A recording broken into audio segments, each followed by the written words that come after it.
ECAC football game of the week on NESN is brought to you by AmeriSuites, the official hotel of the ECAC. America's affordable all-suite hotels experience living room for the traveler. By Reebok, the official footwear and apparel company of the ECAC, creating possibilities one athlete at a time. By Budget Rent-A-Car, the official car rental agency of the ECAC. Budget, get out of the ordinary. And by the Spalding TF100, the official football of the ECAC. Game time. Yes, it is game time, and what a magnificent Saturday afternoon. It is homecoming here at Brown Stadium for the Brown University Bears.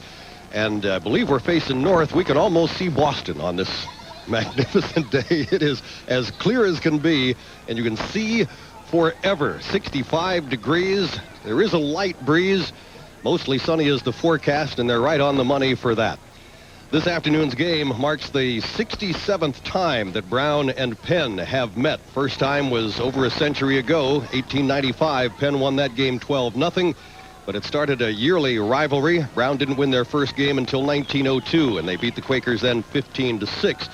Had to have been a happy bunch of Bears, because in the previous 7 meetings, Penn had outscored Brown 130-6 and shut them out in 6 of those 7 games. Penn won the game here, or it actually was at Penn last year, 31-10, but later had to forfeit it for use of an ineligible player. Penn overall is 12-8 here at Brown Stadium. Brown will be receiving as we start the football game and defending the goal to our right.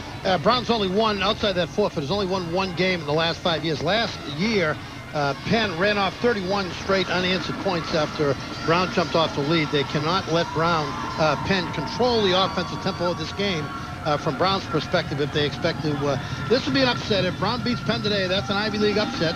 That's the way they're going to have to do it. They've got to control possession of the ball with their offense. Strange, because if these two teams had played in the opening game of the season, if Penn won, it would have been an upset. Brown and Harvard were the 2 teams picked to top the Ivy League, and both teams have had their problems, and this one is underway. It's going to be taken by Sean Morey at the 8-yard line. Crosses and gives it to Campbell. Campbell on the far sideline and goes out of bounds just past the 30. You know, we talked last week when we saw Southern Connecticut on those reverses on kickoffs, that's an effective way to kick off return. And Phil Estes, the head football coach of Brown, comes from the University of New Hampshire, where Bill Bowles reverses on just about every kickoff. So that's something that he learned under the tutelage of Bill Bowles, and very effective return. That time Morey hands the ball off, and they've got decent field position at the 30. Outstanding quarterback for Brown, James Perry, from Andover, Mass. Played high school football at Malden Catholic. On first down, throws. It is complete to the 32-yard line to Rob Scholl. And the tackle made by Joey Alafatuli, number 8. Here is your offensive line: Holton, Calabrese, Hevesy, Wargan, and McGee for the Bears. Backs and receivers: Perry. Tailback is Kevin Coyne. Mike Wall will not be playing today. Steve Campbell, Zach Burns, and Sean Morey.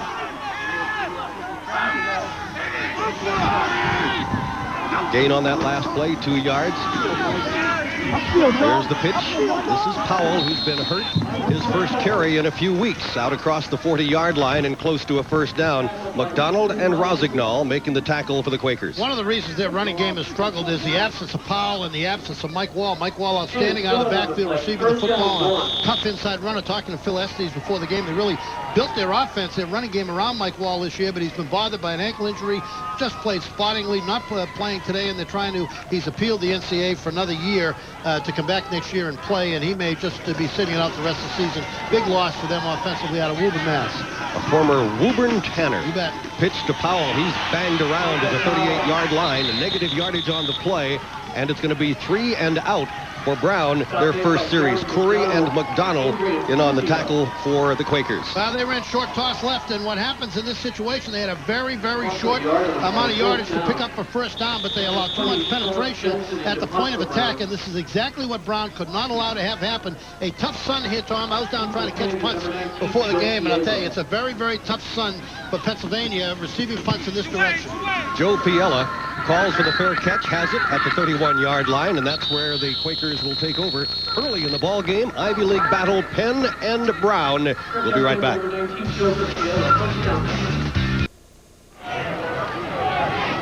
2 years ago, the Bears beat Penn here at Brown Stadium, 27-21. That snapped a 5-game Penn winning streak against Brown that had begun in 91. Mentioned earlier, Penn won the game last year, but later had to forfeit. Their first play from scrimmage and a flag is thrown. Handoff is to Finn, battles for a couple of yards.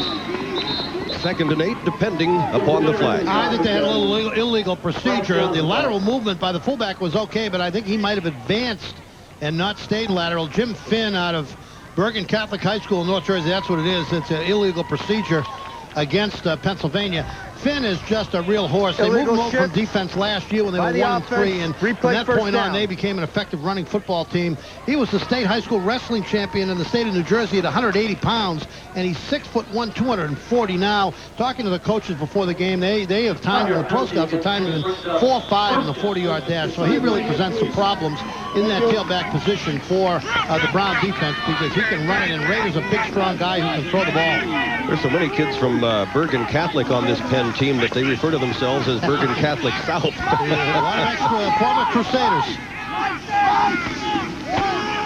Finn again. Powers out to the 28 or 29-yard line. That will leave him short of the original line of scrimmage, and its offensive line, LeBron, Bertolino, Rubano, Simonin, and Atkins for the Quakers. That's an offensive line that averages 6'3" and 282. In the backfield and the receivers, Rader, Finn, Cosmello, Rogers, O'Neill, and Brandon Clay. You know, LeBron is 6'6", 300, and Atkins out of Splendora, Texas, 6'3", 305. So they're very big up front. 2nd down and 11 for Penn. Their first offensive series. Rader to throw, cocks the arm once, throws complete over the middle. The ball comes loose, and there's a pile up at the 32-yard line. They're calling it an incomplete pass. Brown thought they might have had an opportunity here. That's excellent defense. Tony Paquette comes up and has coverage on the inside. Watch for number 16 coming across. Going to pick up the receiver on that crossing pattern and just makes a simultaneous tackle. Excellent play by Tony Paquette for Brown. Umpire on that play right in the middle had to duck. Yeah, no, that would have been a no-gainer had he completed the pass. So 3rd and 11 for the Quakers, and they'll go to the shotgun. Rader, the transfer from Duke, throws. It was tipped, and then you had number 84, Colin Smith, who was in the vicinity but couldn't get it, and both teams go 3 and out on their first possession. The Penn punting team comes on the field, going deep to receive. Will be Steve Campbell for the Bears. Brown came with a blitz there. Safety man Ernest Dean on the stunt from the outside. Penn's offensive line. Offensive back did a nice job of picking that up. Reed Werner's 5th punt of the season. He averages just over 39, and it is blocked and covered at the 22-yard line. An early turnaround for the Brown Bears. 1st and 10 from the 22 for the Bears. Now, this is exactly what Brown had to do to play effectively in this football game. Tremendous overload from that right defensive side. That's where the pressure came from. You see a lot of unblocked Brown shirts coming from the right defensive side. Morey ends up picking up the loose ball. While the punt was blocked on the inside by number 55, Uya Arayawarbi. How's that again? Uya Arayawarbi. I formation for the Bears. 1st and 10 from the Penn 22-yard line. They hand it straight ahead. That's Rob Scholl. And the backfield for Brown is a little jumbled up from what they have done in earlier weeks. Mike Wall not playing today is one of the reasons. Mike Powell is the starting tailback. We had expected Kevin Coyne. Rob Scholl is in there at the fullback spot. So some changes. And Brown with no gain on that play, 2nd and 10. Well, injuries have stung Phil Estes, the head football coach, graduate of the University of New Hampshire, native of Laconia, New Hampshire, offensive coordinator here for a number of years. Pass is incomplete. It was intended for Morey. That was pretty good coverage by Penn on the outside. Dave Gotcha really on Morey pretty effectively. Perry had to thread the needle with the pass as he tried to lean to the outside. You see Gotcha's got pretty good coverage. A little drop back pass. He's trying to catch up half the first down and bring Maury loose, but that's effective coverage by the linebacker. Gotcha. How good a name is that for a Gotcha. linebacker, by the way? Gotcha. So here is 3rd and 10 for the Bears. Where they've struggled all season long. And injuries in the offensive backfield are part of the reason. Shotgun, Perry with the snap. Fires over the middle, incomplete, behind the intended receiver, Zach Burns. He's another guy, along with Sean Morey, who are being looked at by the big kids in the NFL. Well, Zach Burns at Lebanon High School, Lebanon, Ohio, 6'3", 255 pounds. A little turn-in from the right side on that play, and that was not a well-thrown ball by Perry. Perry is banged up himself, Tom. You look out there, when we saw him last year, he could really run the ball effectively, but he's got 2 knee braces on and much more limited here in terms of his mobility. So on 4th and 10, Brown will try to get the first down, possibly more. Pass is complete to Campbell at the 5, and he struggles to the 2-yard line. It's going to be 1st and goal for the Brown Bears. Now, Stephen Campbell out of Kenwood High School in Kenwood, Washington, a little turn-in. You see that Perry, the quarterback, really limited when he sprints out, but a little quick turn-in in that slot there by Campbell. And talking to the coaches before the game, they think that Campbell has tremendous ability as an offensive receiver, superb hands. Well, yeah, red zone here situation. they are in the red zone. See what happens. They've struggled here. This will be an important score for them, jumping out early. Handoff. And into the end zone goes Mike Powell, and Brown scores on their second possession of the afternoon. Well, that was a setup by a huge 3rd down play from Perry to Campbell, as Campbell ripped off on that play. Morey just ran a sideline route, and in this situation, he just slipped in, got himself open. Here, Powell up inside, get up inside, finds that crease up inside. The defense of Pennsylvania slips in for the early lead as 6-0. Brown with the lead, extra point coming up. The snap, ball is down, the kick is good, and Brown jumps out in front, 7-0 in the first quarter. We'll be back on your New England Sports Network after this. Sean Jensen on the extra point for Brown. Was he said North Grand, nephew of former Red Sox star Jackie Jensen. Well, Powell's missing early this season had hampered the Brown attack, but this is a nice running back move. Slides it to the inside, had an option of going outside or inside, but the outside cut held the possibility if somebody gets you, you're going to get a loss. The inside cut guarantees a touchdown, and Powell slices it in. The missing of Wall and Powell. Wall gives you the run and the pass reception inside the 20. Powell's a good, solid runner from the tailback spot. That's why they have struggled, even though they've had tons of offense, struggled in the 20-yard line end zone. Nice offensive series there. Big completion of Campbell from Perry to set it up. Powell had a 126-yard rushing game on 20 carries against Lafayette, and then hurt a shoulder against URI and missed 2 ball games. Also had 90 rushing yards in an early game this season against Yale. Matt Thomas and Bruce Rosignol, numbers 21 and 22, are deep to receive the kickoff, and it's short and end over end only to the 25-yard line. Fumbled there and down at the 27-yard line, so there is basically no return for Penn. I'm sure they're pleased to have it at the 26 or 27-yard line. Well, the negative of the short kick is that you have a short kick. The positive of it is usually one of those 50 numbers catches it and isn't going to do much with it, and that's what happened there is they don't get much advance. And now Penn on offense had a poor series the last time, hampered by a penalty. Obviously, they just need to get it going this series a little bit, and I think you'll find Penn as the guy that gets the balls featured in this series as they try to establish a field position. Another procedure time. 7-0 Brown. Touchdown on a 2-yard run by Mike Powell, and the point after touchdown by Sean Jensen. And a 7-0 lead. The penalty, as you saw, is against the Quakers. Well, see, this gets them away from what they really like to do. They love to establish Finn in that off-tackle hole and toss and let that guy with the 4.5 speed and the 240-pound scramble. But you have a little difficulty doing that when you have these first down and 15-yard situations. But this is a good offensive football team, and Rader is a very effective, high-percentage passer and a big, strong guy. 2 penalties and a blocked punt have worked against Penn to this early point of the ball game. It's first down and 15. There's the pitch to Finn, and Finn is out to the 24-yard line. It'll be second down, still better than 10 yards to go. Al Bagnoli, the head coach at Penn, well, He's a New Englander, originally from East Haven, Connecticut, played college football at Central Connecticut for 3 years on teams that went 23-5 out there. Yeah, he's done a superb job at Penn, and what a record he had at Union. They were just a Division III power when he had, I believe, a 10-year career at Union, and just built that program up superbly. Kids are hockey players in Pennsylvania, not Philadelphia. At Union and at Penn, he has never had a losing season. The pass to Finn out to the 26-yard line, that just gets him back almost to the original line of scrimmage. Lewis Ames comes up to make the tackle for Brown.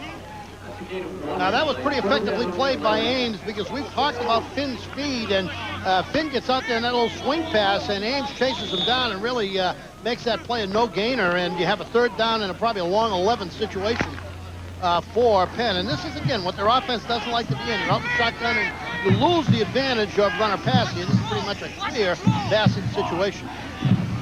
David Rogers out wide to the left side has blazing speed. Audible. Penn has changed something in the play. There is the snap. The pass is over the middle. It is tipped again and incomplete. And they will have to punt again. Well, I think Raiders sees blitz here. Lewis Ames, safety man, comes on the blitz, and that's the reason for the auto. See number 2, he's swinging around the outside, so Raider knows he's going to get some pressure. Actually, a good job by the offensive line picking that stunt up, and but the ball rushed a little bit with Raider anticipating the stunt. They get another overload on that right side defensively. They're coming again. Good snap. Kick is away. That's Campbell who lets it go. It takes a reverse bounce and will be downed in Brown territory at the 49-yard line. 7-0 Brown, first quarter. We'll be back after this.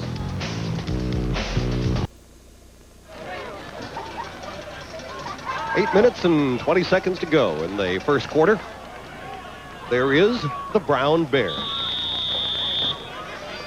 He's a friendly, cuddly sort. First and 10 for the Bears at their own 49-yard line. Quick pass out here, complete to Morey. And no gain on the play, but that is the 36th consecutive game in which Sean Morey has caught a pass. Bruce Rosignol making the tackle for Penn. Rosignol is a very strong defensive secondary man for them out of Enfield, Connecticut. Played his prep school football at Avon Old Farms, and he had a load in that situation. As Morey is very effective when he catches the ball and then runs with the ball after the catch. That time Rosignol can run up and had good coverage on him all the way, stopped him before he could get going. No gain on the play. Morey has started every game and has caught a pass in every game, and Powell is going nowhere but backwards. Mike Germino, who is a Longmeadow, Massachusetts, Longmeadow High School kid, making the tackle for Penn. He has 16 tackles, and this is one of the reasons why. Slides to the inside and just gets right by the block of the offensive lineman. In that situation, you just don't have any chance to make it when you have penetration like that. And he just blew right by Davis Holton, the offensive left guard for Brown, and made the penetration. No gain, third and long. Sixth time this year he's made a tackle behind the line of scrimmage, third and long, and Brown throws. Passes floated for Morey out on the far sideline, incomplete. Would have been out of bounds at the time as he made the reception if he'd been able to hold on, and Sean Morey trots back to the Brown huddle for fourth down. They had great coverage in that situation. They had him double covered on the inside, and actually this ball is beautifully thrown by Perry, because even with the double coverage and him blanketed, the only guy with a chance to catch the football there is Morey, and that was just a little bit outside, out of bounds. Almost a beautifully thrown ball by Perry. Flag. Good snap, pretty good kick, but that play is coming back. Deep man for Penn, by the way, is Joe Piella, who is one of the co-captains. Now the Bergen guy. Yeah, he and Finn have been playing football together, I think they said, for the last 8 years, since Pee Wee days. They're both from Fairlawn, New Jersey. They play at Bergen Catholic, which is up in Bill Parcells' territory, up at Oradell, New Jersey. 6 Quakers at Bergen Catholic High School, the Crusaders out of Oradell, and there's another one up here in the booth. 1966 through 68, they had the chance to coach at Bergen Catholic, and what wonderful players and athletes. What was your record there, North? 19-5-3, and we won one Division I North State Championship down there. We had 5 all-these football players in 3 years while I was there, including Carl Barisic, who played 9 years in the NFL with the Miami Dolphins, and New York Giants graduated from Princeton. So they really, it's 1,000 boys. It's an all-exam school. And they get kids almost from the Tappan Zee Bridge down to just a little north of Passaic. Yeah. And it used to be it was just in that River Edge, Oradell, Montvale area, but now they're all the way down to Fairlawn, and they do a tremendous job and have great athletes. And whenever you send 5 or 6 kids from that program to one college football team, you know that they're all over the East playing football. Since we're having all this Jersey talk, good time to welcome our viewers on Comcast in the Pennsylvania and New Jersey area. On first down, the pass is complete. For short yardage, the tackle by Eric Bell for Brown. David Rogers with the reception. Brown's defense has jacked it up early in this football game and is playing exceptionally well. Hampered by penalties. Penn has 3 down and out on their first 2 possessions. Now this one they get pretty good field position, and that's a decent first down because that's a 4-yard pickup, 2nd and 6. Gives them that run pass option. He has 2 receivers wide to the right. 7-0 Brown. This is Finn. And Finn is maybe to the line of scrimmage. Yeah, that's about it. They'll give him a yard. Across the 35 to the 36, Jeff Boulanger and Ernest Dean for the Brown defense in on that tackle. That was excellent defense by Brown on that defensive left side because they rolled the offensive line that way, swung a pull out in front of Finn, and Finn was behind some blockers, but they had so much penetration at the line of scrimmage and doggedness down the line that they stopped it for maybe made a yard. 3rd down and 5.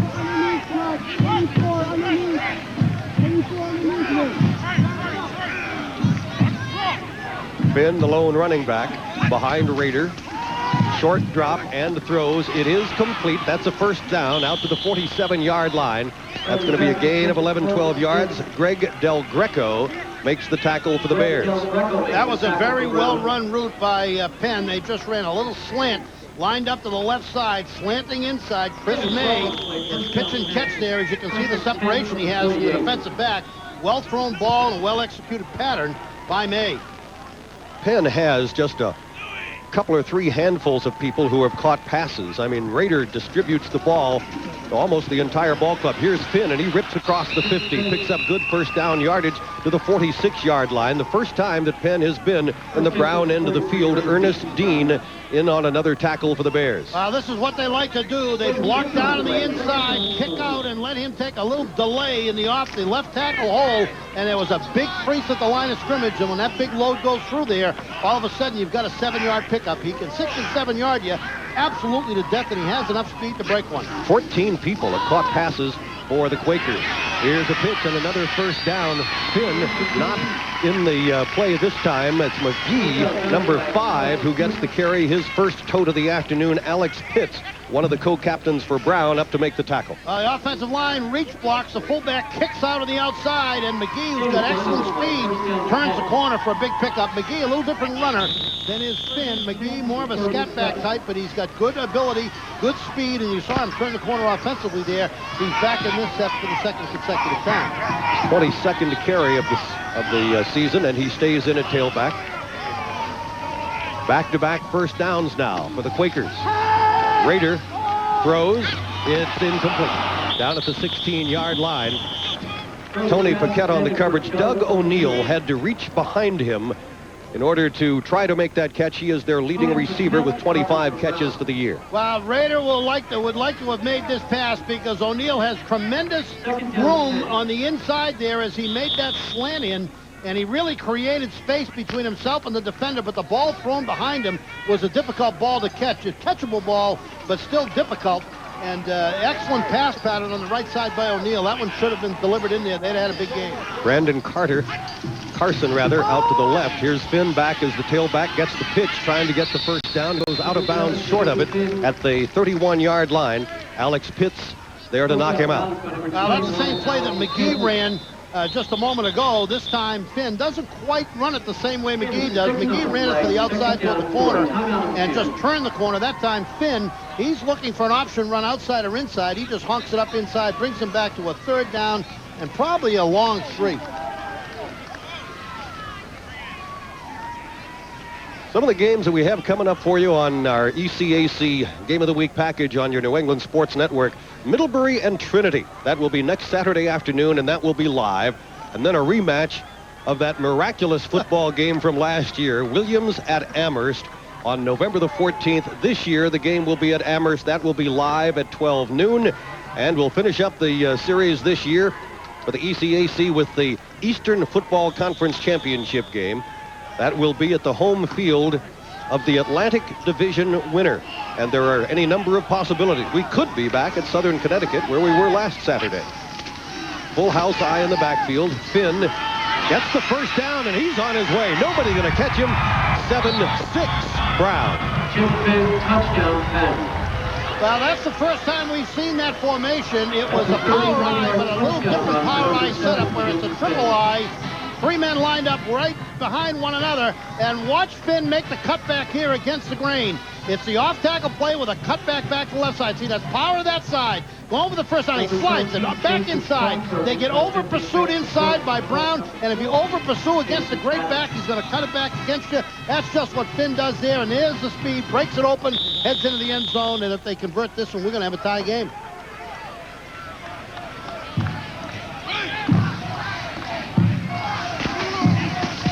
Extra point by Jason Feinstein is good. Tie game at 7-7. Other Ivy League games today, they'll be starting a little bit after hours. Columbia at Yale. Dartmouth is at Cornell. And Harvard at Princeton. All 1 o'clock starts. Here's the touchdown play again. Well, you have the tackle, the off-tackle play, but what you had there by Brown, he just looks back. No one catching you, kid. You know, you had the over-pursuit. When you have that backside pursuit that over-pursues the ball to the play side, when you have the cutback, there's just no one to make a tackle. That time, Brown's weak side, the side away from the play, over-pursued in the direction of the play, and when Finn went to cut back, there was a huge cutback hole, and he's got the speed at 4.5 in the 40-yard dash to break that thing, and he just slid inside, broke it for the touchdown. Fair to say that's a tackle that should have been made?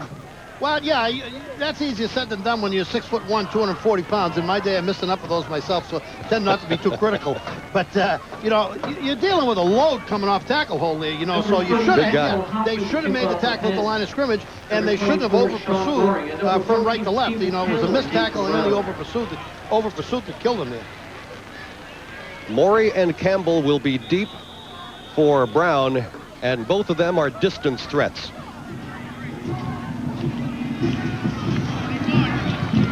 Morey has a 90-yard kickoff return for a touchdown. He's on the far side of the field with Campbell on the near. Ball is kicked Morey's way. Comes up, has it at the 11. Crosses and again gives it to Campbell, who slips and falls at the 20-yard line, and he goes down. So they have dealt with the 2 kickoffs that they have handled in the football game exactly the same way. It's been kicked to Morey, and on the cross, gives it to Campbell. Yeah, I think that Campbell might not have had the ball securely here because he just didn't seem as if he ran with confidence after the transfer. Let's watch it. There's Morey. There's the handoff. See, a little bobble. Yeah, it was difficult to see from this spot, but just from the reaction, the way he ran, he was sort of looking back to make sure he secured the football. And when that happens, you just trying to hold on and make whatever you can make. In the first quarter, Navy leads Boston College 3-0. Also in the first, Holy Cross 7-0 over Lehigh. Perry, complete to Larson, up at the 30-yard line. That will be close to a first down. They ran a very nice play right there. All action was left. Watch everybody pull left. You're going to bootleg back the other way. This is real influence left, bootleg to the right side. Little turnout there on the right side, well-thrown ball. You saw how difficult that was for the defense because the line pulled left as if it was going to be action left, and it was bootleg action off of that off the right side. Larson ran a nice little turnout route there. They've got second and short here. Some of the other games going on in the area, we'll have scores for you as we go along this afternoon. Villanova at UMass, URI at UConn, Maine at James Madison. Second down and a yard. And Perry to the air. It is complete. Will be good for the first down, and the reception by Rob Scholl, Jr., 6'2" and 240. The tackle by Brian Person. Second time we've seen that route. That was play action inside. Just try to hold those linebackers a little bit like that. Tight end just run a little turnout. And he runs and pitch and catch sufficient for the first down. Not a big game, but they're at the 32-yard line, working themselves downfield. And for their purposes, they just they don't only want to move the football. They want to control the clock a little bit. Penn is dynamic on offense. You want to have your offense keep them off the field. Perry guns one over the middle. That is incomplete. Pass was a little bit behind Zach Burns, and he couldn't hold on. Yeah, Burns has had a superb year for them thus far, and talking to the coaches before the game, They really feel he has a superb ability to catch the football, and that's one that the good catchers have to catch. You know, that's a little bit behind. You're not always going to get the perfect ball, and Burns drops that, gives him a 2nd down and 10 situation. That would have kept the drive moving along a little bit. Perry for Morey. Can't hold on. Hit at the 45-yard line and lost it. Joey Alapatuli again there on the coverage. You know, you have 2 downs here, and, you know, they're not perfect balls, but they're catchable footballs, and now you're 3rd down and 10. You've just given up a touchdown to Penn. Penn has had a nice drive against you. This is a very important possession in the first half. You want to march the ball down and establish field position. You've had 2 catchable balls and 2 drops. When your offense is the strength of your football team and the way you've got to win, you can't have them dropping the ball in these situations. Larson, Burns, Campbell to the right side, Morey to the left. 3rd and 10. Perry over the middle. This is complete. Not quite the first down. Campbell brought it in. Hits the turf at the 41-yard line. Dan Morris and Joe Piella make the tackle for the Quakers. They will be, it looks, about a yard short. Yeah, they got a spot that favors the defense, and probably the appropriate spot is Campbell ran a little slant from right to left across the middle, and, you know, this is a situation you put yourself in when you get in those 3rd and 10 situations. A little swing pass action, a little play action, and Perry went back, found a receiver, had good pass protection up front. I don't think he's made it, but, you know. They're going to measure it. Yeah, we're at a tough angle here, hard to tell. I'm going to be surprised if this is a first down, though. Yeah, that's about a half a yard short. Well, so here's 4th down and short. And Jensen comes in. Jensen is both the punter and the place kicker for the Bears. There's Al Bagnoli. Now, this is one of those tempting situations, you know, because you just recognize as a coach that the defense has played pretty well in this first half, but just got nicked by Penn. And now you've had a disappointing drive with 2 drop balls, and you have that chance maybe to get the first down, but you're going to punt the ball away. And you know, just the momentum in the last series was with the Penn offense. Sean Jensen's longest punt of the season, 53 yards. He is averaging just a tad under 35 yards per punt.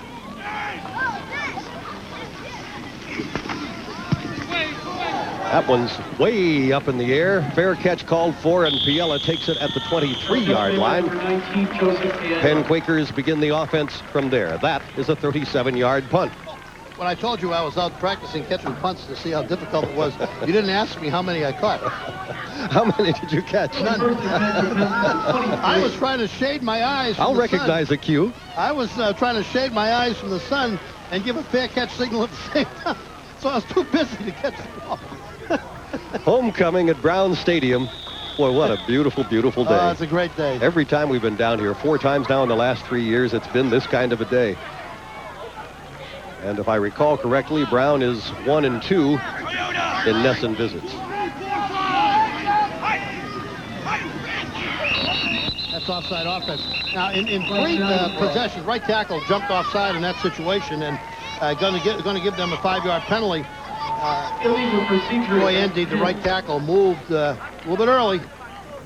This is the 4th series, I believe, offensively for Penn. And in 3 of the 4, they've had an offense and illegal procedure penalty. Yeah, they could have had their pick because on that angle, Bertolino moved to the left guard. So that's right. And you might recall the touchdown drive was a penalty-free drive. That's right. So that they sputtered on the 2 drives that they took the illegal procedure penalty. And there was the blocked punt that set up the Brown touchdown. 1st and 15. Brown also had a conversion on 4th and 10.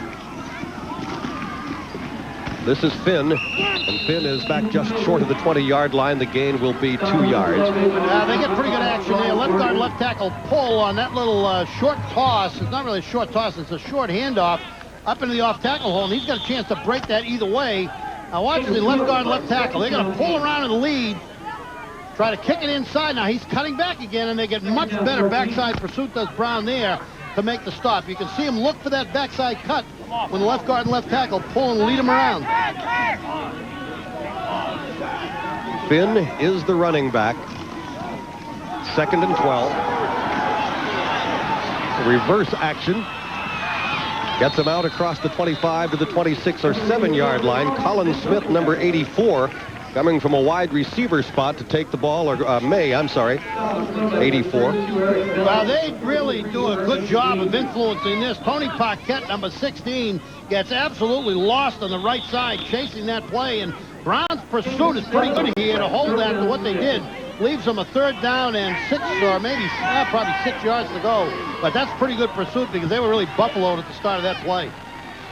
Let me see, Colin Smith is 84. May and Smith have changed numbers at one point, so they have both worn 84. There's the pass, and it is complete. And that could be, looks like it's going to be 1st down to the 28-yard line. Eric Bell makes the tackle. The pass complete to Jason Batong. Now, this is excellent receiving and then running with the football by Batong, because he is stopped for a situation that would have left him short of the 1st down, but he rolls off that, like a little soft move. Now watch, he catches it. You're going to give a little bit. Just give a little bit and just try to spin it inside. He knows how far he has to go for the 1st down. Got to be careful reaching out so you don't drop the ball, but that was excellent play by the receiver. 1st down, Penn. Go, Huntington.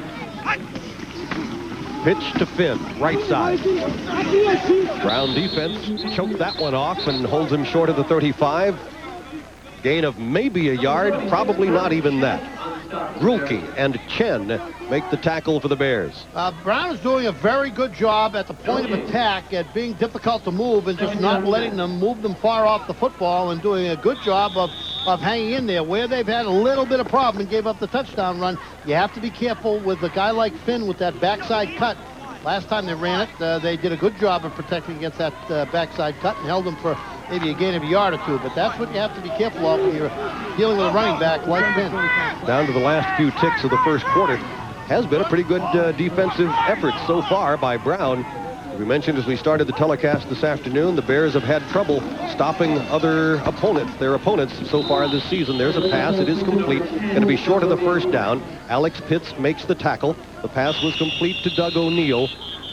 And that is the end of the 1st quarter of play. Ivy League game at Brown Stadium. The Bears and the Penn Quakers are even at 7. We'll be back after this. The ECAC College Football Game of the Week at Brown Stadium. Ivy League tussle between Penn and Brown.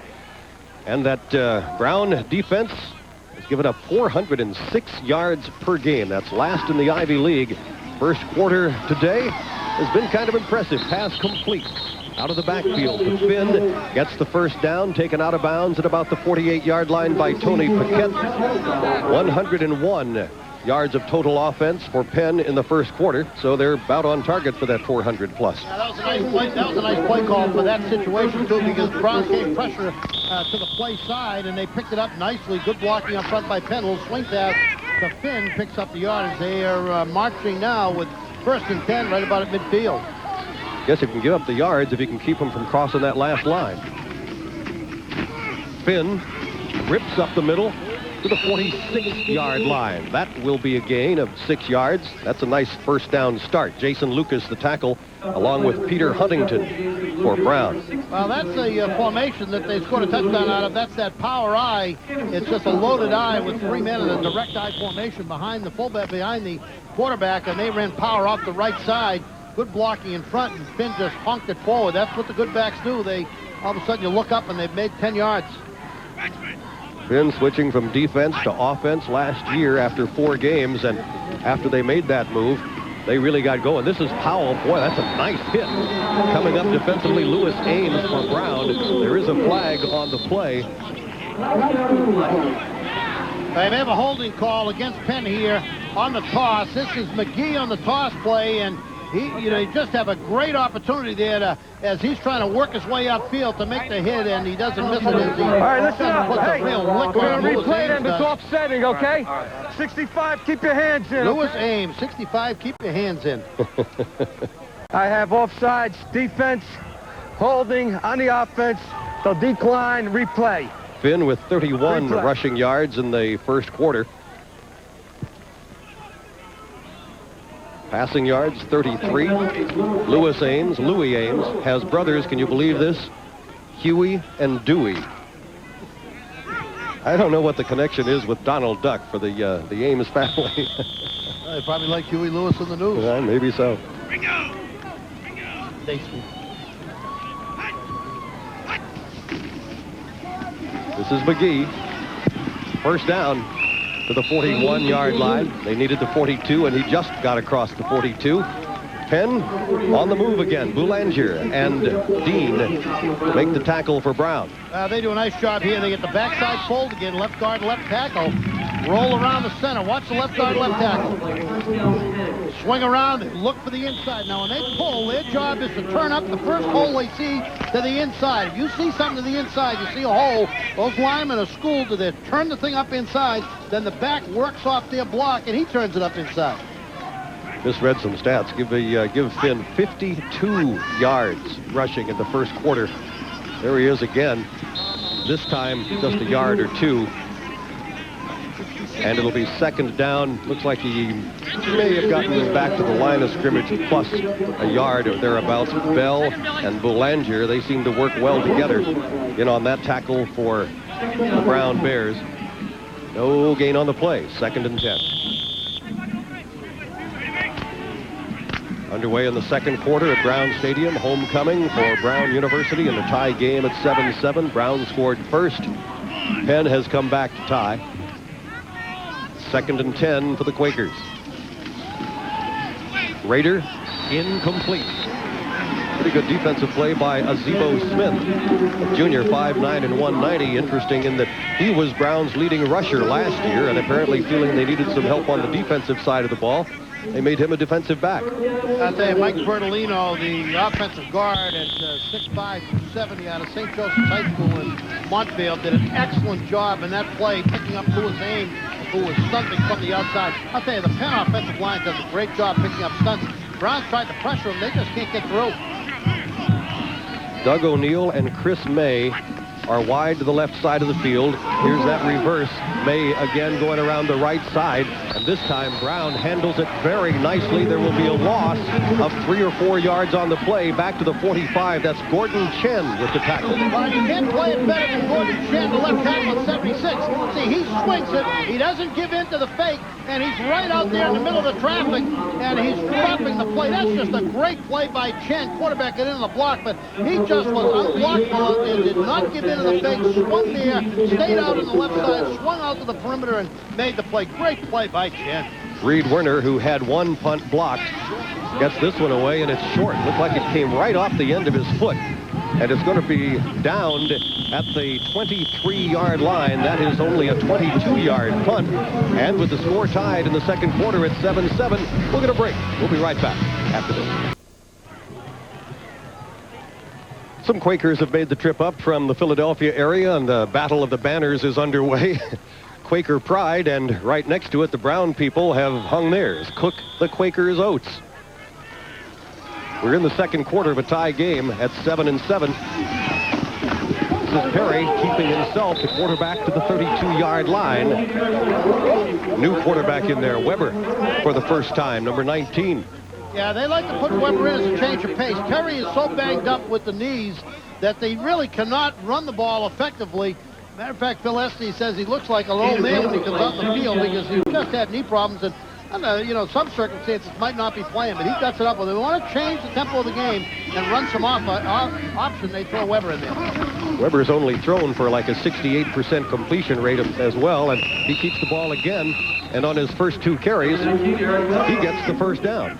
Well, what it does here is when you can run option, you can loosen up the offense. Weber's down. Yeah, he's hurting. That option may be leaving them, that Weber can loosen the defense a little bit.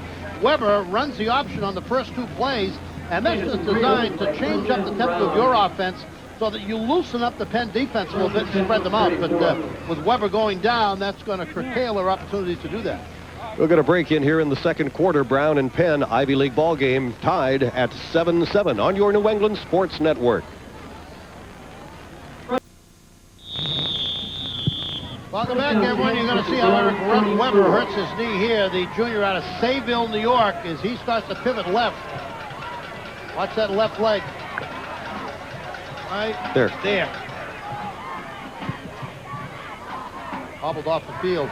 Got the first down, though, but Perry is back in the game and throws complete to Powell over the middle. The ball is loose somewhere in the middle of all of this, and a Penn Quaker came up with it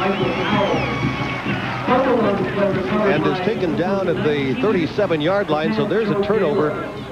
Frankly, I never saw the ball come loose. I just saw the play start flowing the other way, North. He never has the ball securely, and he fumbles the ball as he starts to turn in and gets into traffic.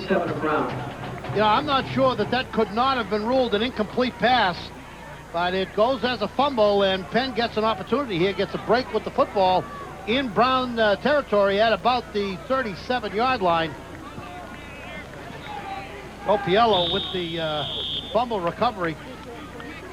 Fairlawn, New Jersey.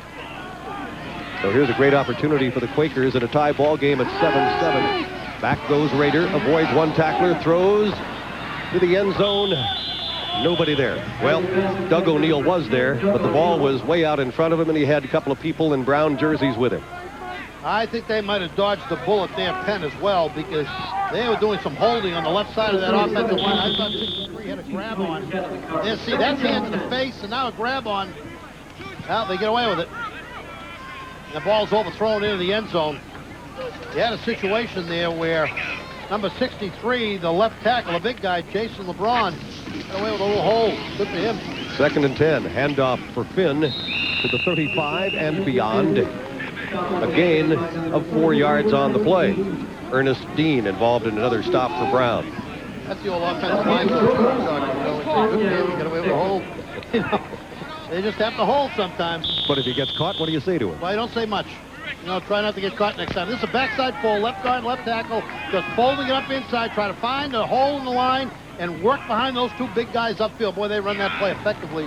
Cut it up inside and make good yardage. 3rd and 6. Finn, first down, out of bounds at the 21, back at the 31.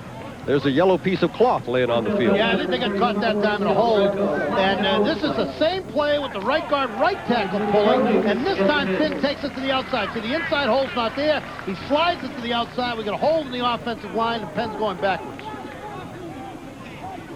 Good hit there. Bring him down. Del Greco. Del Greco, yeah, that's just a secure tackle. Good way to make it. Right along the sidelines. No miss there. Finn, without the flag, would have had the first down. So instead, 3rd down and 14 for the Quakers. You asked what he says as an offensive line coach about holding. If the same guy takes holding penalties over and over, you say something to get him out of there. But generally, you don't say anything. Just, sometimes you got to hold. Somebody's going to get a full run at the quarterback. You put a hold on him.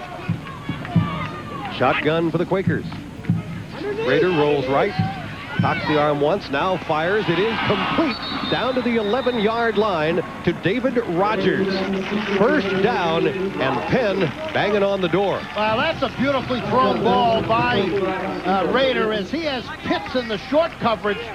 And the route is run just beyond the short coverage in front of the safety man. Beautifully thrown ball as the safety gets over there to make the play and knock him out of bounds. But that's a Zebo Smith. But he was right in behind Alex Pitts and dropped the ball in behind the cornerback. Beautifully thrown ball for completion. Rader had a huge game against the Bears here in that 31-10 win, which became a loss as a result of the forfeit. Handoff for Finn, buries himself in the middle of the Brown defense at about the 10-yard line. That'll be a gain of a yard, maybe 2, and they could get the first down. They get to the 1-yard line, they get the first and goal situation. Here, it's going to be 2nd down and 8 for the Quakers. Wernick and Pitts on the tackle for the Bears. That's the same play, left guard, left tackle, pull behind, and you got a big guy there, LeBron 6'6", 300, and Bertolino 6'5", 270, pulling and leading in there. That's a load to handle in that off tackle hole. They make only a couple of yards there. Good scramble job by that Brown defense hanging in there. Rader, the quarterback, 32. The fullback is Cosmello. O'Neill is in motion. The fake is to Finn. Rader throws to the corner of the end zone. It is caught, but out of bounds and then lost. So the incomplete pass, and 3rd and 8 from the Brown 9-yard line. Now, Zebo Smith is coming from the play side, the left defensive side, right on offense, and he pressures early on this play, loses his edge coming in, just loses his balance coming in, so the pressure isn't right in the face of the quarterback, but the quarterback Rader sees that pressure. It's action left, bootleg right, and the quarterback turns out there, sees the Steve Smith coming with pressure, tries to move that ball out to the corner, finally does so. But it's, the ball is thrown, trying to just make sure his guy's the only guy that got a chance to get it. O'Neill is wide right. Rogers and Carson to the left. The pass is complete to the 5-yard line. 4th down coming up here for the Quakers. Eric Bell and Ernest Dean make the tackle. The pass complete out of the backfield to Jim Finn. Well, Rader was looking in the end zone, trying to find somebody downfield, and he did a good job of checking his receivers to see if anybody was open. Found no one open. Swung the ball out to his safety valve man, which is Finn. He was not able to get the first down, not able to get up to the 1-yard line, so they have 4th and probably 3 yards for the first down, 4 for the touchdown, and they're going to go for the field goal. Jason Feinberg is 11 for 13 on extra points, and this is about an extra point, just an extra 2 yards. He is 4 for 7 on his field goal tries for the year. There's your look at it. And the kick is good. Penn, with their first lead of the afternoon, score in the second quarter. The Quakers 10, the Bears 7.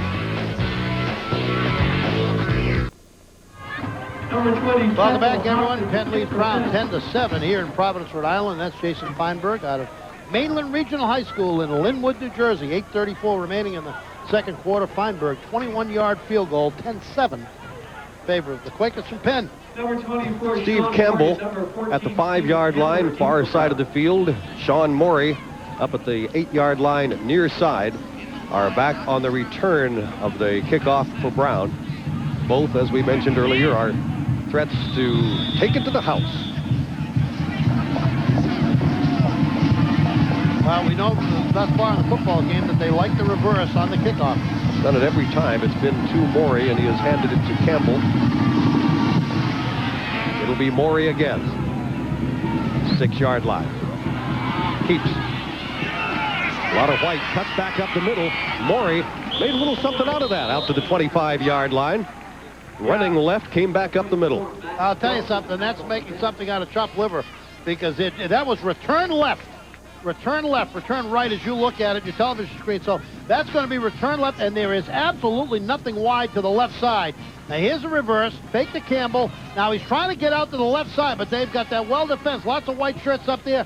Jay makes a nice cutback. That's one of those, get what you can get out of it, because there's no blocks where I'm supposed to go, so just turn it up inside, pick up what you can get. Gets back to the 26-yard line, 1st and 10 Brown. Trailing now, 10-7. They scored first. Pass is complete to Larson at the 35-yard line. Gain of 9, 2nd and 1, upcoming for the Bears. Larson does a nice little turnout here, good protection. See the limitations that the Brown quarterback has, because he's got those knee braces on both knees. And when we were down here last year, one of the things that Perry could do was move. He could run a little bit, much different than the quarterback a couple of years ago, McCulloch, who was a great thrower, but didn't move well. This kid could move, but now with double knee braces, he's not moving very effectively at all. Still throw. 2nd and 1. Perry keeps it himself, throws the pass. Is that caught? Yes, wow. I think so. Nice reception by Larson again. Yeah, because Hassani White was all over him. Hassani White had him covered exceptionally well. Bootleg by Perry. Now, when he played last year, Perry was a threat when he got out here in this bootleg situation to run the ball a little bit. Here with the knee problems, he's just heaving the ball out there. This is pass all the way. You see those double knee braces, and that limits him. Doesn't really do that. That's not the form you'd like somebody to roll left and throw the ball, but he delivers it nonetheless. What you want the quarterback to do in that situation is get set before he throws the ball. He's throwing the ball against his motion. When he's a right-hander rolling left, he's throwing it really, it's much easier to throw it right to the left. And what you want the quarterback to do is get out there and get set on that right foot, get squared up to the field, and deliver the ball. That time he just throws it on the hop, coming out to the left side, but he delivers it effectively, and Hassani White was all over the defensive play. Great catch. Well, somebody's doing something right for Penn defensively at this point. Sean Morey, who's averaging, in fact, leading the country with better than 9 receptions per game, has only one for 0 yards. Yeah, essentially shut out in the first half, and that's exactly what you want to try to do. And I'm going to try to pick up here defensively how we saw a couple of the patterns. They double cover him. And that's what you're going to have to do with a guy like Morey. He's going to catch, he's going to catch a certain number of footballs. If you don't double cover him, you're just creating real problems. Now, what Brown has done, because they are covering Penn is covering Morey effectively. They've gone to their other receivers. But you lose something when the defense takes one of the all-time great receivers in college football out of the game. At the half, we're going to talk with Brown President Gordon Gee, Brown Athletic Director Dave Roach. We'll look, of course, at first half highlights and talk in depth with with Brown's all-everything wide receiver, Sean Morey. All coming up at the half. 1st and 10 for the Bears, down 10-7. And before the play can develop, flags are thrown at the 43-yard line. One of the things that Brown is doing just right in that situation, Morey was lined up in the slot, and they bring the defensive guy, just put him right on top of him out there as he lines up there. That time was Justin Gallagher. Illegal procedure against Brown. Sean Morey from Marshfield High School on Boston's South Shore. The left tackle jumped there. Yeah, there it is. Played with Matt Kalapinski on the same high school team for 1 year anyway. Kalapinski is now the starting fullback down at Maryland and playing very well as a sophomore. Morey was a couple of years ahead at Marshfield High of Kalapinski. Going to have to change the clock. Something has gone amiss with the numbers on the board. It's almost started on the snap. We're starting it on the snap. 7:56. But it will be 1st down and 15 for Brown. They scored on a 2-yard run by Mike Powell for a 7-0 lead after the extra point back at 10:18 of the first quarter. And Jim Finn scored for Penn on a 31-yard run that tied the game. After the extra point, it was 7-7, end of the first quarter. In the second quarter, a 21-yard field goal by Jason Feinberg, and Penn has the 10-7 lead. Brown with the ball, 1st and 15. Perry, back, left, throws. It is caught by Zach Burns. Burns to the 25-yard line and taken down at the 20-yard line. Huge goal has the Bears into the red zone. Darren McDonald finally making the tackle for the Quakers. Well, they come sprint out left side. This is a beautifully thrown ball. Burns just runs right down the crease, right down the hash mark, leaps up, makes the catch. They had Morey on a post as well from the lineup on the right position, posted across the middle, had an option on either receiver. You'll see Morey come into the picture late, trying to throw a block, but Burns right down the hash mark. Superb catch. 41-yard gain. Floater for Campbell in the end zone, too long. That ball just had no chance of being completed. Campbell was being, one of the things that Penn is doing is they're getting up on these receivers off the line of scrimmage, and in this play, Campbell just doesn't run the route very freely because he gets bumped right off the line of scrimmage. And as a result, the ball was well overthrown, but the timing was off on that play right from the beginning. 2nd down and 10. This is the area that Brown has had some trouble. We talked about Powell being hurt a couple of games and Wall being out, and that's their running back tandem, and they're banged up a little bit. It's a little difficult for them to run down here. Only other time in that red zone today. And they throw it back for Burns with blockers in front of him on the screen. Gets away from the tackler, and Burns down to the 11-yard line. Well, I'll tell you, Penn's going to look at this on film and think that they had this thing pretty well defensed, but they just don't make a play out there in the flat. Watch the developing play. They get pressure, and I'll tell you, Perry does a good job of getting rid of this ball because he's got guys in his face. Now you're going to have the superb effort by Burns as he works it up in there, works off some tackles, and makes the yardage. I thought Justin Mayer had a chance for him, but Mayer misses the tackle right there. That enables the play to go upfield for some extra yardage. It's 3rd down and 2 for Brown. They're in a situation now where they can run or pass it. Mike Powell is the running back. The fake to him. The pass is deflected in the air and falls incomplete. Scrambling Penn defender trying to come up with the interception and cannot. That was Hassani White, number 1. Brian Person is the person who deflected the pass. There you go. Brian Person out of Episcopal High School in Havertown, Maryland, gets the hands way up in the air, and that's what you teach a defensive lineman when that quarterback's rolling your way and looking for a crease in the defense your way. Get the hands up, knock the ball down. Am I right, Nort, that there was a 4th and 10 situation for Brown on that previous touchdown drive, and they got the first down? Here is another 4th down situation, 4th and 2. Going for it here. Shotgun for Perry. Looks, fires, tapped, incomplete. Interference. And a flag. Late flag. That was Zach Burns, the intended receiver. Well, I thought there might be some contact with Burns just at about the goal line, but the ball was, the flag was so late coming that I wondered whether the official saw it or not, or was going to call it a push defensively by Penn. And now watch this play develop, and Burns is going to be coming from the left side of the camera of the picture to the inside. Right there, the bump. See the bump? See him lean the body on the back. First and goal. The bump was made, the pass deflected, fell to the ground, then came the flag. That's pretty good defensive backfield play, too. You know, sometimes you're going to get away with that move and not have it called. Well, the coach thinks so, too. What the back judge called was the body contact before the ball was at the point of catch. The body contact would push the receiver, Burns, a little bit forward toward the ball, altered his route. They don't like the call. Pennsylvania. First and goal, just outside the 2-yard line. And yeah, he didn't like the defense at all. He had Mike Powell and Rob Scholl in the backfield behind him. Perry, junior quarterback from Andover, Massachusetts. Sporting News college football preview ranking him the number 4 quarterback in Division I AA in the country. And again at halftime, we're going to be talking with Brown President Gordon Gee, Brown Athletic Director Dave Roche. We'll look at first half highlights and talk in depth with Brown's all-everything wide receiver, Sean Morey. Football, more so than any other sport, is a sport where you can make yourself into a football player. You can run, you can get faster. You can lift and get stronger. You can work on catching passes, and you can catch passes better. And it's not like other sports like baseball, which you can practice in any other sport, but football, there are certain very specific things that you can do to make yourself a better football player. And Sean Morey has done that.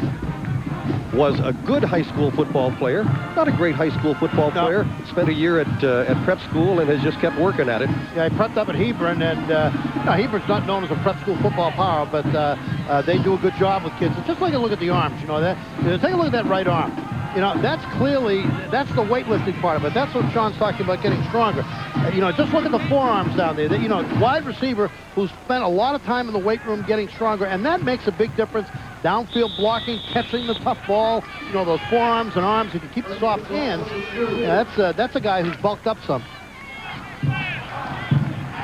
When we talked with him before the season started, it was at a gym on the South Shore, and he was pumping up as we spoke. Perry, pass is complete, but Burns not quite able to get in. Very, very close.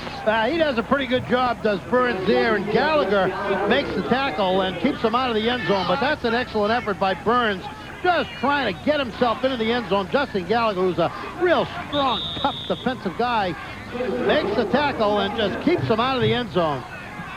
Oh, good job. He got it probably about another 1.5 feet closer. Morey still has caught only one pass, and here they are inside the 1-yard line, and Morey is not in the ball game. Quarterback sneak territory.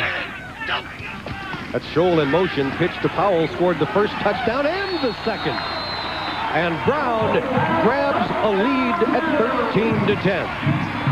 Wow, this is another good touchdown run by Powell, and you can see the kinds of offense they missed out of him when he was out 2 games. Still not 100%. Powell on the toss. Now watch it. Looks to the outside, doesn't see it, turns it right up inside where he has the opening for the touchdown, slices it up inside, only makes a half a yard for the touchdown run, but that was a good effective run for the score by Powell. Sean Jensen on the extra point try. The snap and the kick is good. Brown goes in front, 14-10. Powell has scored both of the touchdowns for Brown after missing a couple of ball games, and they're ringing the bell. Kind of looks like the Liberty Bell, doesn't it, down there? But this one without a crack. Shrubbery and some foliage down in the end zone to our left. Another look at the Powell touchdown that puts Brown into the lead. with 6 minutes and 24 seconds left to play in the first half. That was a nice drive by Brown as they really took advantage of the penalty. No, they didn't go over the field goal in that fourth down. Really almost in field goal territory. Gutsy call by Phil Estes. He knows he needs the points. He knows that he needs the 14 points. So he took advantage of the chance, got the interference call. Sometimes you get a catch, sometimes you get an interference call. He got the interference call, ended up taking advantage of that, going in for the touchdown. And that was that penalty really was huge in that series because it's Penn's ball. That was fourth down, Penn's ball if they don't call that interference. And Coach Bagnoli did not like it. And I think I'm right that on a 4th and 10, Perry completed a pass on the earlier touchdown drive. That's 2 big fourth down plays that Brown has accomplished. That was to Campbell. That's right. A little turn-in right about the hash mark, about 12-yard turn-in. So Brown led early in the game, trailed 10-7, now goes in front at 14-10. The 0-2 in the Ivy, Brown Bears, and the unbeaten 2-0 Penn Quakers. But Brown, for the moment, has the lead.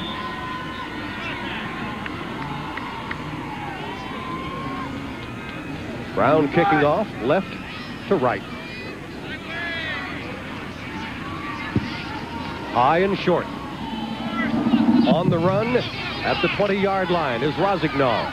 Looking for some place to go. Just doesn't find very much. Back to the 27-yard line. Quakers will start from there. Well, even though they didn't have much of a return, they're much happier with Rosignol catching it than Todd Giblin. Todd Giblin, number 55. You never want those 55 numbers catching those balls, you know. But they had a little 9-iron shot before that Giblin caught. They don't have much of a chance to run that one back very far. A couple Ivy League games underway. Columbia leads Yale 1-0. That's in the first quarter. Dartmouth and Cornell scoreless. Also in the first quarter, Harvard at Princeton. In the other game, no score available on that one as yet. Pass is complete. This is McGee. Sorry, Brandon Carson. Tony Paquette on the coverage and taking him out of bounds. That's a 1st and 10 for the Quakers. 6 minutes and 7 seconds left in the first half. 14-10 Brown. Tom, they ran 2 receivers up the left side, and they just ran a little square out with that wide receiver. Pitch and catch, nice pattern, good enough for the first down.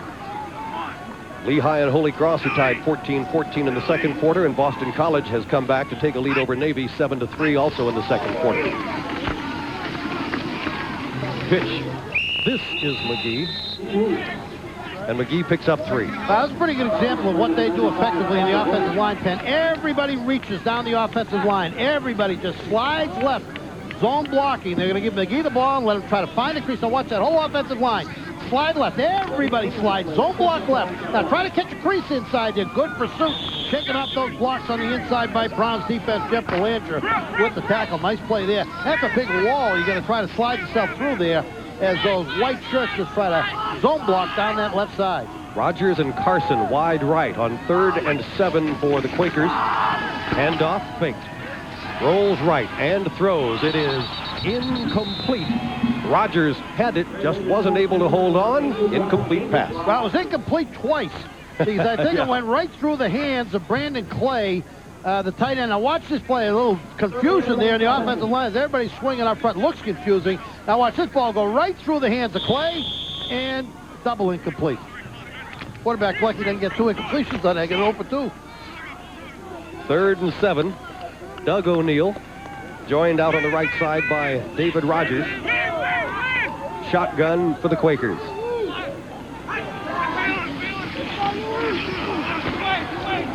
Throws. Incomplete pass.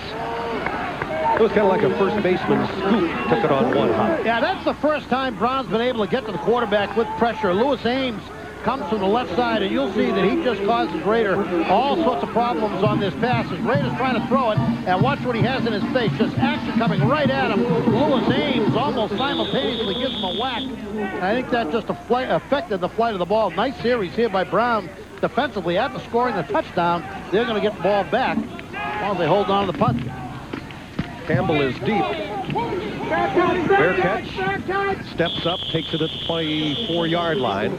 They have a lot of confidence in his hands. In talking to Coach Estes before the game, he talked about Campbell's hands. He says, you know, Morey's got great hands, but, you know, Campbell doesn't drop anything. And you can see that. They put him back on punts, and He's just very, very sure catching the ball. That's a 33-yard punt, and with the fair catch, no return, he is the, statistically anyway, best punt returner that Brown's ever had. It's Phil Estes, 19th head coach in Brown history, an assistant here under Mr. Whipple the last 4 seasons, had been the recruiting coordinator all of those years, the running backs coach for the first 3 years, receivers coach last year, so he gets some of the credit anyway for Sean Morey and his development, and a flag is thrown with authority into the turf at the 27-yard line, and the gain on the play may be a yard for the Bears.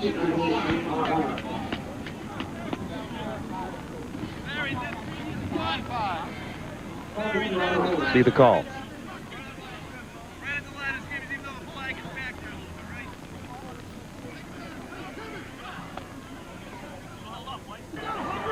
Here is the play again. Holding. Holding's going to be the call. Replay first down. So it stays first down, and this is going to cost the Bears 10 yards. So 1st and 20. 5 minutes, 1 second left in the first half. Brown leading 14-10. They have the ball at their own 15-yard line. First and a long way to go. Powell again, who has scored both of the Brown touchdowns, is the running back. Perry for Campbell, complete. They're going to say he stepped out of bounds up at the 28-yard line. That gets them past the original line of scrimmage, +3. 2nd down and 7 is upcoming here for the Bears.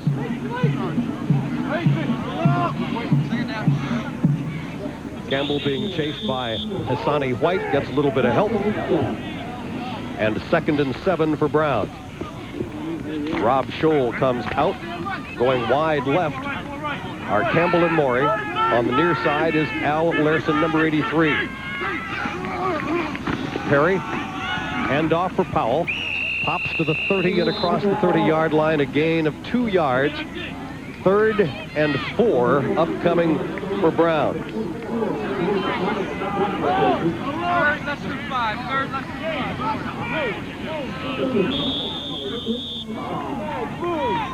Bob Norton headed down on the field for some halftime work. We're down at about 4 minutes, a little over 4 minutes left in the first half of play. And it's Morey and Campbell to the left side for Brown on 3rd down and 4. Make it 5. Perry is going to call for a timeout as he looked over the Penn defense and decided, nope, I think I want to talk this over with Coach Estes over on the side. Matter of fact, my partner, Mr. Norton, who's heading down to the end zone to chat with our celebrity guests at halftime, has a reputation for knowing just about everybody who is connected in any way with sports here in New England. And as a matter of fact, was involved in recruiting Phil Estes when Nort was just finishing his coaching career at UNH. And Phil Estes was a senior at Laconia High School. Nort was leaving the coaching job at UNH, but was involved in recruiting Phil Estes, who was in his first year as the head coach now here at Brown. This year's Brown football team started the season thinking in terms of an Ivy League title, and as a matter of fact, they, along with Harvard, were the favorites to win it. Ivy League titles have been very rare around here, but the way the season has started, they've lost their first 2 Ivy League games. It's unlikely they'll be able to get it done this season. They've already been beaten by Yale and by Princeton as well. The only Ivy League title for the Brown, and they had to share it, was back in 1976. They won the last 3 games of the Ivy League season against Harvard, Dartmouth, and Columbia. Ended up sharing it with Yale. No, Sean Morey was very big on an Ivy League title for Brown this year. Here's the pass, and it is incomplete, intended for Larson at the 35-yard line. It was covered for Penn by Joey Alafatulli. A-L-O-F-A-I-T-U-L-L-I. Alafatulli. And the punting team comes on for the Bears. Going deep for Penn is 19 Joe Piella, averaging close to 14 yards per punt return coming into the game. takes this one at the 35-yard line, gives a little bit of ground up across the 40, and down at the 43-yard line. Penn takes it from there. 35-yard punt and an 8-yard return for Piella. 3 minutes and 34 seconds to play in the first half. Brown on a pair of touchdowns by Mike Howell, leading 14-10. Jim Finn, a 31-yard run with the Penn touchdown, and a 21-yard field goal by Jason Feinberg. The scoring for the Quakers so far. High formation for Penn. The ball at the 43-yard line. And the pitch is to Finn. Finn close to a first down if he stayed inbounds, and apparently he did, into Brown territory to the 47-yard line.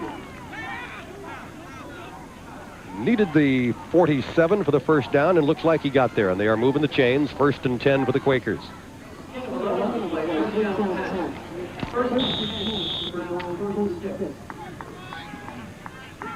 Make it the 46-yard line.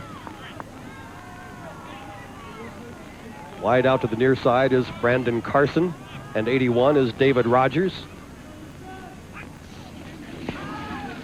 Rader keeps it himself, has a brown jersey hanging on, and he is taken down at the 43-yard line after a gain of only a couple or 3 yards. 2nd and 7. Well, they may have gotten more than that. Maybe give him 4 yards. 2nd and 6 for the Quakers. Yeah, you got the second and 10, right? 3:05 to go. Clock running here late in the first half. Rader looks it over. There's that strong power eye behind him. That was a formation that got them the 31-yard touchdown run from Finn, who gets the handoff here, but only a yard or thereabouts, and he is buried under a pile of brown jerseys at the 41-yard line. 3rd down and 5 for the Quakers. Defensive substitution. Greg Del Greco checks back in, replacing Jason Lucas for the Bears.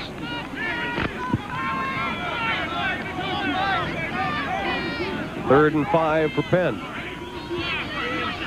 little confusion as to how to get things aligned here, and now they have it. Did nothing but help themselves. They did a great job. 2 minutes and 12 seconds to go in the first half. Test 1, 2, 1, 2, Rader. 1, 2, 1, 2, 1, 2. Pass complete for the first down, and more to the 25-yard line to David Rogers. 2 minutes and 2 seconds to go in the half.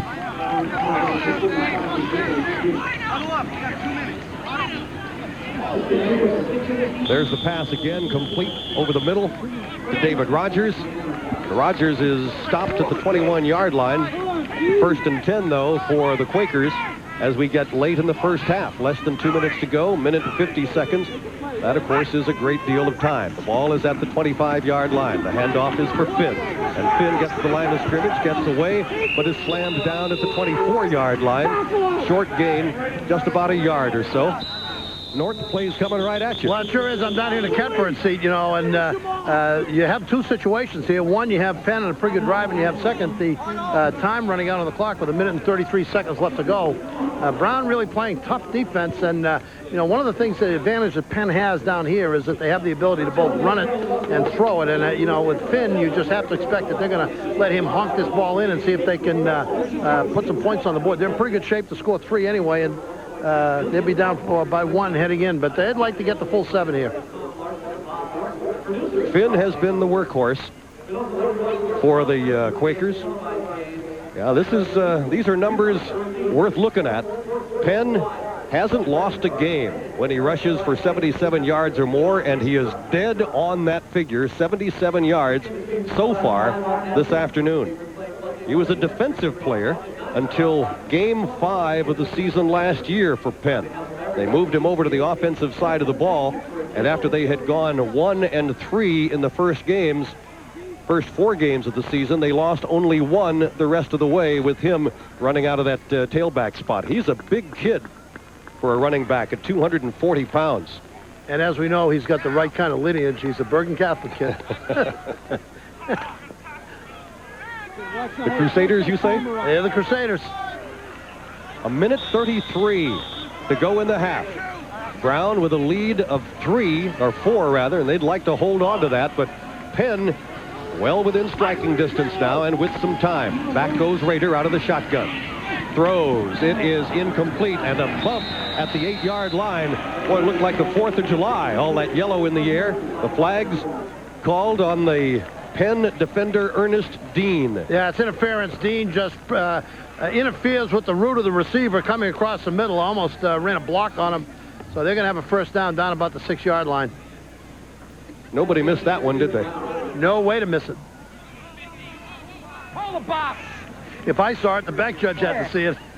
Now we're over there to 24. We're going to go to 12. We're going to go half the distance, Dave. We're going to go to 12. First and goal. All right. They still haven't moved. We're going to give you 15. We're going to go half the distance from the 24. Yeah, I think you look for Finn down here. They're just, can't see it real well here, but From the 12, it looks to be, 24, we're going half the distance. they're going to have first down. It's going to be first and goal.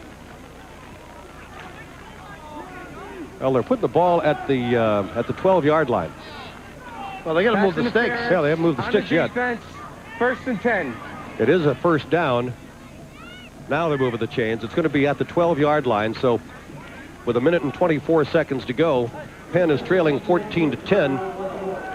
But they are down there pounding on the door again. Rader the quarterback. Finn is the tailback. And Chris Ryan, number 41, is the fullback in front of Finn. The pitch is Finn, right side. Cuts it inside the 10, and he's going in. Someone may have touched him, but if they did, it was incidental contact, and Penn has moved into the lead again. Well, second touchdown run he's made. This was toss. He didn't run that. This wasn't the same play, different play, but it's just a backside cut. He runs toss to the right side offensively, and as he sees that right side, he looks defensively pretty well defended, cuts it back. Brown over pursues, no one on the backside to make the tackle, and that's pretty easy. I might have been the closest guy to him. Penn 16, Brown 14, as this one goes back and forth. And Jason Feinberg tries the extra point. The kick is good. Makes it 17-14 with 1 minute and 18 seconds to play. Brown led 7-0. Then the game was tied at 7-all. Penn moved ahead on a Feinberg field goal in the second quarter to make it 10-7. Brown scored next to take a 14-10 lead. And now Penn grabs the lead again with a 12-yard run by Finn, his second touchdown of the afternoon. And there it is again.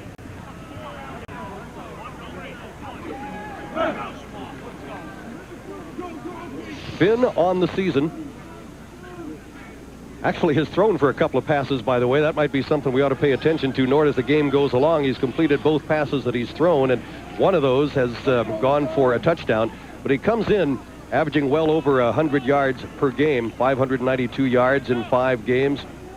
Longest gain of 69 yards. He had 5 touchdowns before the start of the day. Now has 7 and 89 yards for the afternoon, which is a pretty good work for half a football game. And 1 minute and 18 seconds left in the first half of play. Penn kicking off to Brown, and you have Morey and you have Campbell back deep, both standing at the 6-yard line. It'll be Morey on the near side and Campbell over on the far side of the field. Morey has returned a kickoff for 90 yards and a touchdown this year. He averages 23.5 yards per return, and Campbell at 17. It'll be to Campbell at the 15. Keeps it himself up the middle of the 30. There's some room in front of him. This is Campbell, and it's going to be a foot race. Campbell at the 20. Taken out of bounds at the 10-yard line or thereabouts. That is going to be a 70-plus yard return, and Brown has an awfully good chance to get on the board again before the end of the half. 75-yard return for Stephen Campbell. Well, Tommy, that was all the way a return right. Campbell takes the ball, fakes the handoff, and just cuts it back up inside. He had the blocks to the right side on the return right setup, but there was a big, huge crease that opened up right in the middle. He pivoted off that right leg, cut that ball upfield, broke behind the defenders and up the sideline, and he was off to the races. It's a pretty good seat, you know. Well, You're about... I like it right here. I think I should do the game from right here. What are you, 110 yards away from where things are happening yeah, now? but I can see the whole thing develop. You know, that hole, you might have been able to run through that hole. I'll tell you, he made a great cut upfield. So here, way down at the other end, at the 8-yard line, Brown will have the ball, but there is a timeout on the field here. First and goal, and Brown's going to have some whacks at it to take the lead or retie the game, depending on the way things happen. 17-14, and we're talking about, Nort, the red zone stuff and the importance of Brown being able to capitalize. And if I'm not mistaken, they've been there twice and have scored both times. Yeah, and I think that having Powell back 100% has helped a lot, because he has run very effectively down here. Talking to their athletic director, Dave Roach, just a couple of minutes ago, he mentioned that, you know, they've gone through games where they've been just haven't had number 1 or number 2 fullback, haven't had number 1 tailback. That really affects you down here in the goal line situation. But they're in good shape here. They have an opportunity here to put 7 on the board, and they've been pretty good, effective in this situation. What yard line are they on? They're on the 8. Hard to tell from here. Oh, there's no way you would know from there. You need a telescope. Well, I'm sure that your angle on watching the hole open up on that return was outstanding. It certainly was. It's pretty good right here, too, to see what's happening. First and goal. Pitch. This is Powell. Boy, he's whacked good. This is 7-yard line. And then some other people arrive, and the ball came loose, and Penn has recovered. Talk about a turnaround. A 75-yard return by Stephen Campbell puts Brown in position to score, and now Powell is still on the field. He is shaken up. And he was whacked and good right there. Yeah, it was a great hit coming in. I couldn't see who made it from down here, but they had great pursuit to that side, and when Powell tried to cut back, he just really got stuck right there, and he coughed up the ball. Number 44, Darren McDonald, made the hit. Now, understand, Powell was just coming back from an injury, and there is McDonald accepting congratulations over on the far side of the field. Not only did he made the tackle, but jarred the ball loose and gave it back to his Penn Quakers, where Brown was inside the 10-yard line. Here it is again. That was head-to-head, helmet to helmet, and the ball was immediately on the ground.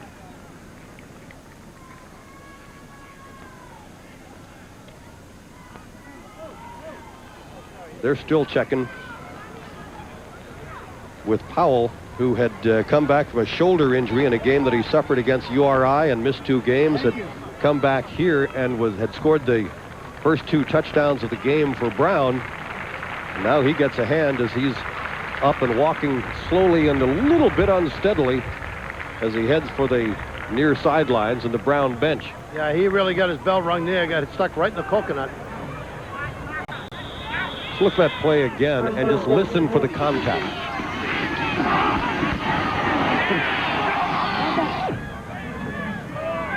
So here's Penn with less than a minute to go. They have the ball back, and that power eye from their own 7-yard line. Finn pops it out across the 10-yard line, gets to the 11 or 12. Tackle on the play made by number 2, Louis Ames.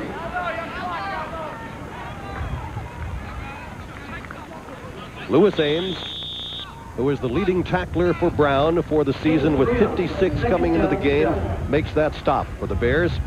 The gain is 3, and it'll be 2nd down and 7 with 30 seconds left to play in the first half. 17-14 Penn, and a major turnover down at the 7-yard line after a 75-yard kickoff return by Campbell. And Penn is going to be more than content to leave with a 3-point lead. A gain of just a couple of yards on that play. The clock continues to run, and that's going to be the last play of the first half. 6 seconds, 5, 4, 3, and the 2 teams will head for the locker rooms with the score. The Penn Quakers 17, the Brown Bears 14, and we'll be back with halftime on your ECAC College Football Game of the Week right after this. Game Quakers 18 minutes and 44 seconds. Brown 11 minutes 16 seconds. Yeah, that's a killer, because that 7-minute differential is time that Brown's offense is pounding you, that you don't have the football. The other one is they were 2 for 2 inside the 20-yard line, but the one they missed, the last one, was really a painful one, because they had a chance to have a late touchdown, big momentum touchdown, in that second quarter when they had the great tackle by the Penn defense and Powell coughed up the football, and that was a huge play here in this first half because they have a chance to go out of there 21-17. McDonald made the tackle. Thomas and Rosignol are deep for the kickoff, end over end and extremely short. Taken at the 30-yard line, returned to the 40-yard line. 1st and 10 there for the Quakers. Well, Tom, you know, it's early in a game still to be talking necessarily about crucial downs and situations. But I'm telling you, if you're sitting on that Brown bench, this is a crucial possession for Pennsylvania and a crucial defensive situation for Brown. They just gave up an opportunity to score. They cannot let Penn march down the field and score against them here. Quarterback, Rader.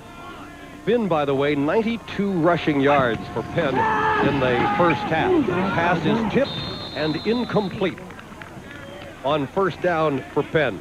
Well, Eric Bell was right in the vicinity out there in that area between the wide receiver and the end of the line of scrimmage, and when that ball was tipped, thought Bell might have had a chance for it, but the ball was over his head, and it's going to be 2nd down and 10 yards to go, and they're at the 40-yard line. Choose to go to pass in the opening series. 1st down. High formation behind the quarterback, Matt Rader. Pitch. This is Finn dancing around, can't get back to the line of scrimmage. It'll be a loss of a yard, and the tackle made by Chen and Boulanger. That's a nice play by Chen because it's the backside where they've been being hurt by Finn as he cuts it back on 2 touchdown runs. This time the defensive right tackle, Chen, comes across the line of scrimmage, penetrates, stays in his position. Now he's looking for the cutback, but Chen's there, can't cut back, has to just take whatever he can get going straight ahead. Good defensive play by Chen. Played very well, a sophomore. 6'3", 240. O'Neill and Rogers are wide left in what would appear to be a passing situation. Back goes Rader. Throws to Finn out of the backfield. Gets away from a tackler. Has a 1st and 10. Down the sidelines and out of bounds in Brown territory at the 42 or 43-yard line. Greg Del Greco ran him out of the field of play. Well, those are the things that absolutely drive you nuts from a coaching standpoint. Eric Bell is sitting out there, the sophomore out of Glendale, Arizona, sitting in the flat. He's got Finn one-on-one. He's in perfect position. Matter of fact, Finn has to reach back for the football. Now he's in great spot there, but he just over-pursues, doesn't keep his head up, misses the tackle. You cannot get your head down. You're going to miss the tackle every time. And this is McGee to the 40-yard line, a gain of 2. You know, you look at that play, and as you review these games, no matter what the score is, as Finneran and Pitts make the tackle, but when you review the game, there are certain crucial spots in the ball game. There's 3rd down and long yardage. They stop them there, they're going to get the ball back, but you're going to give Penn another chance not only to score, but to run more time off the clock, keep the strength of your team off the field. Our first chance to see Brown this year. Talking with a student here who'd seen all the games, said that the defense has had a tendency to struggle in the second half. They had Rader, lost him, missed him to the sideline, finally knock him down at the 46-yard line, and that'll be a loss of 4 yards. Lewis Ames up for Brown. They had a couple of shots at him, finally got him. And Fry Wernick, give him some credit, number 95 in there too. Well, I'll tell you, Lewis Ames makes a huge play here out of Atlanta, Georgia, prepped at Kent School. There's a lot of missed tackles back here as they have Rader tied up. There's one. There's another one. There's 2. That's a clip from behind. But now Ames comes up. That was a potential for another clip from behind. They might have determined that first clip was in the neutral zone on either side of the ball. Not a clip. 3rd and 14, and out of the shotgun now for the Penn Quakers. From the Brown 45-yard line. A little slow to get the play off. But the snap. And Rader gets intercepted at the 42-yard line. Returned 3 yards. Ernest Dean picked it off for Brown. And if, as you say, Nort, this was a big series for, especially defensively for Brown, that's a nice way to start the second half. Well, they get a big rush by Neil Finneran out of Andover, Massachusetts. Makes a pressure move, and in this situation, Ernest Dean, who was guilty of the interference right at the end of the second quarter that set up the Pennsylvania touchdown, makes the interception here on just a poorly thrown ball as Rader was going down on the pressure from Finneran. Brown 1st and 10, their own 43-yard line. They give it a little reverse look. And the tailback is Kevin Coyne, who is their leading rusher, but who saw no action in the first half. Bruce Rosignol makes the tackle. But if you recall, on late in the first half, Mike Powell, who has scored both of the touchdowns for Brown, took a big hit down at about the 7-yard line, gave up the football. And he is not there to start the second half. At the tailback spot, it's Kevin Coyne. Rader throws for Morey. Morey with his second catch of the day. And this is a big one. It gets him inside the 20-yard line. Joey Alafatuli on the coverage, but Morey with the reception. Wow, this is just a beautifully thrown ball. You can't throw a football better than that as he just drops it right down the well to Morey. Had Morey been able to stay in bounds, touchdown.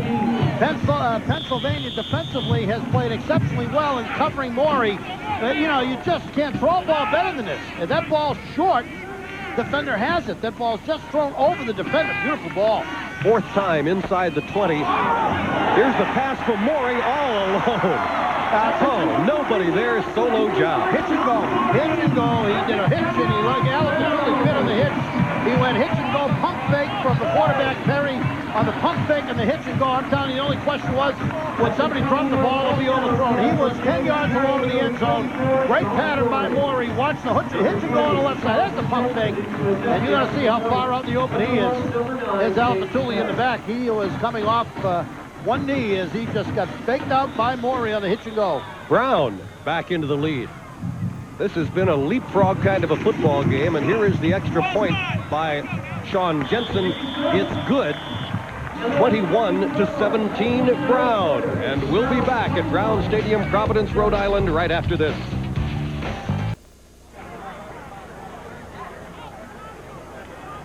Welcome back, everyone. 21-17 Brown in the league as Perry and Morey are heating up. They've been giving the defensive back some help in this first half, but they isolate Alafatuli one-on-one with Morey in a pump fake, and you can see no safety man to help out. It's Alafatuli one-on-one Morey, and Morey 1 reception, 0 yards in the first half. He's getting it going here in the second half. 2 big receptions, 1 for a touchdown, and I'll tell you, Perry is throwing the ball beautifully in the second half. Obviously, they went in at halftime and said, they took our gun out of the game. Here's Sean Morey. He's one of the all-time leading receivers in the history of college football at 1AA, and they got us to get away from him. And that happens lots of times. From a coaching standpoint, you allow the defense to dictate what you do, and you get away from what you do well. 2 receptions, 48 yards for Morey here early, and there's another short kick, and not much of a return. Although, number 41, who was the returner, took a good-sized hit and managed to get another couple of yards out of it. That's Chris Ryan, number 41 for the Quakers. And the kickoffs have been short all afternoon long for Brown. They have, and Sharu Turner made a real good hit right there out of Harvard Westlake High School in Inglewood, California. Good stick there, and Pennsylvania had an opportunity. Looked like they were moving the ball at the start of that second half, and they sputtered in Brown territory. Important possession here as the second half goes along. Short drop for Rader, complete to O'Neal. O'Neal gets 9. The scores here, Yale leading Columbia 13-7. That's in the second quarter. Dartmouth 7-0 are trailing Cornell 7-0 second quarter. URI and UConn are scoreless in the first. This little quick little turn-in pass. You have to make sure you make those tackles out there in the flat. They're crucially important, particularly at this stage of the game. Tony Paquette out of Hill Murray High School in Maplewood, Minnesota. A lot of hockey players come from, but he's the football guy. 2nd and 1, Penn. Finn into a pile of people, is right up by about where he needed to go for the first down. Could have gotten across, maybe short. We'll wait till they unpile. Boy, they get the weak side of their offensive line in front of the running back, as well as most teams that I've watched. Right guard, right tackle, pull here, line up and go over that left tackle hole. And when you get those big guys in front of a running back like Finn, who's pretty big himself, you really present the defense with problems because you're putting a lot of pressure at the point of attack. 6'1", 240 pounds, and by 1/3 of the length of a football, it's a first down for the Quakers. Yeah, that time he's working behind a right side pull of Morgan and McGee, 6'2", 265, and McGee, 6'5", 285, folding from the right guard, right tackle position up over left tackle into the hole. Tough. Finn, unanimous Ivy League selection in '97, and that was after he had moved from defensive back to the tailback spot. He takes a handoff again, short yardage, maybe 2 at most.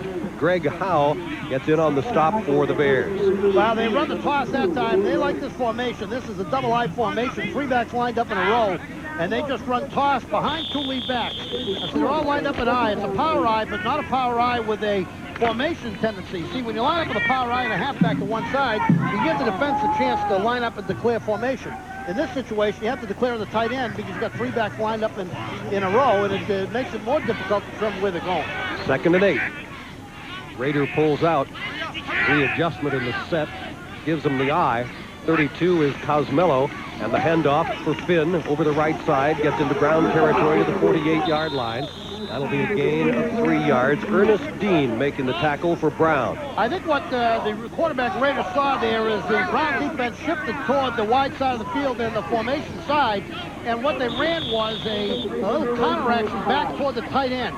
So that was an audible to get the defense to clear to the defensive right, and they were running back against the strength of the defense on that audible.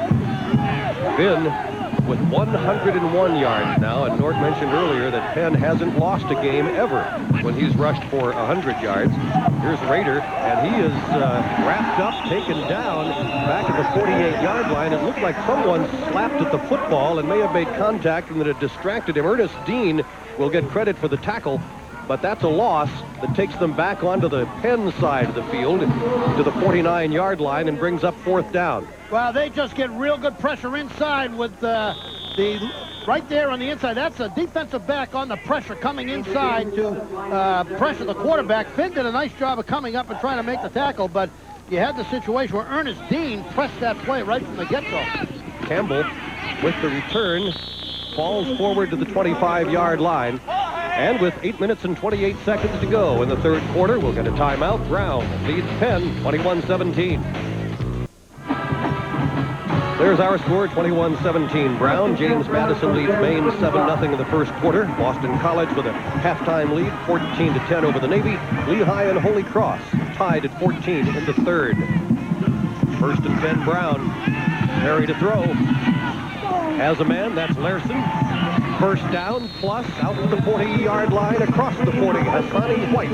5'11 junior and 190 with the tackle for Penn. Well, most of the defensive series that have been important thus far in the game have been Browns because their defense was suspect coming into the game. But with this kid heating up, the quarterback getting hot, Perry, it has become the pressure on the Penn defense to be able to stop this Brown football team, which is an explosive offensive football team, #1 ranked in the Ivy League, and you can see why. They can heave it around the field and catch it.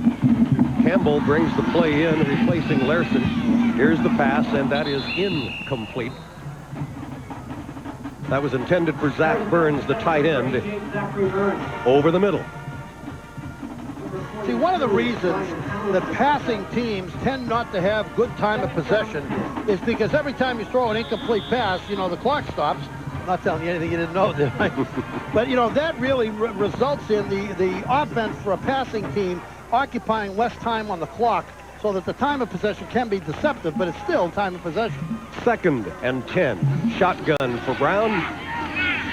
Time for Perry over the middle. It was intended for Campbell, deflected and incomplete. Also downfield, Sean Morey and Zach Burns. Well, this was not the best ball that Perry has thrown because he really forced this one in there. Darren McDonald has pretty good coverage on the inside, and he has really got to thread the needle. Excellent pass protection up front, but you're going to see McDonald. There's just no place to throw the football right there.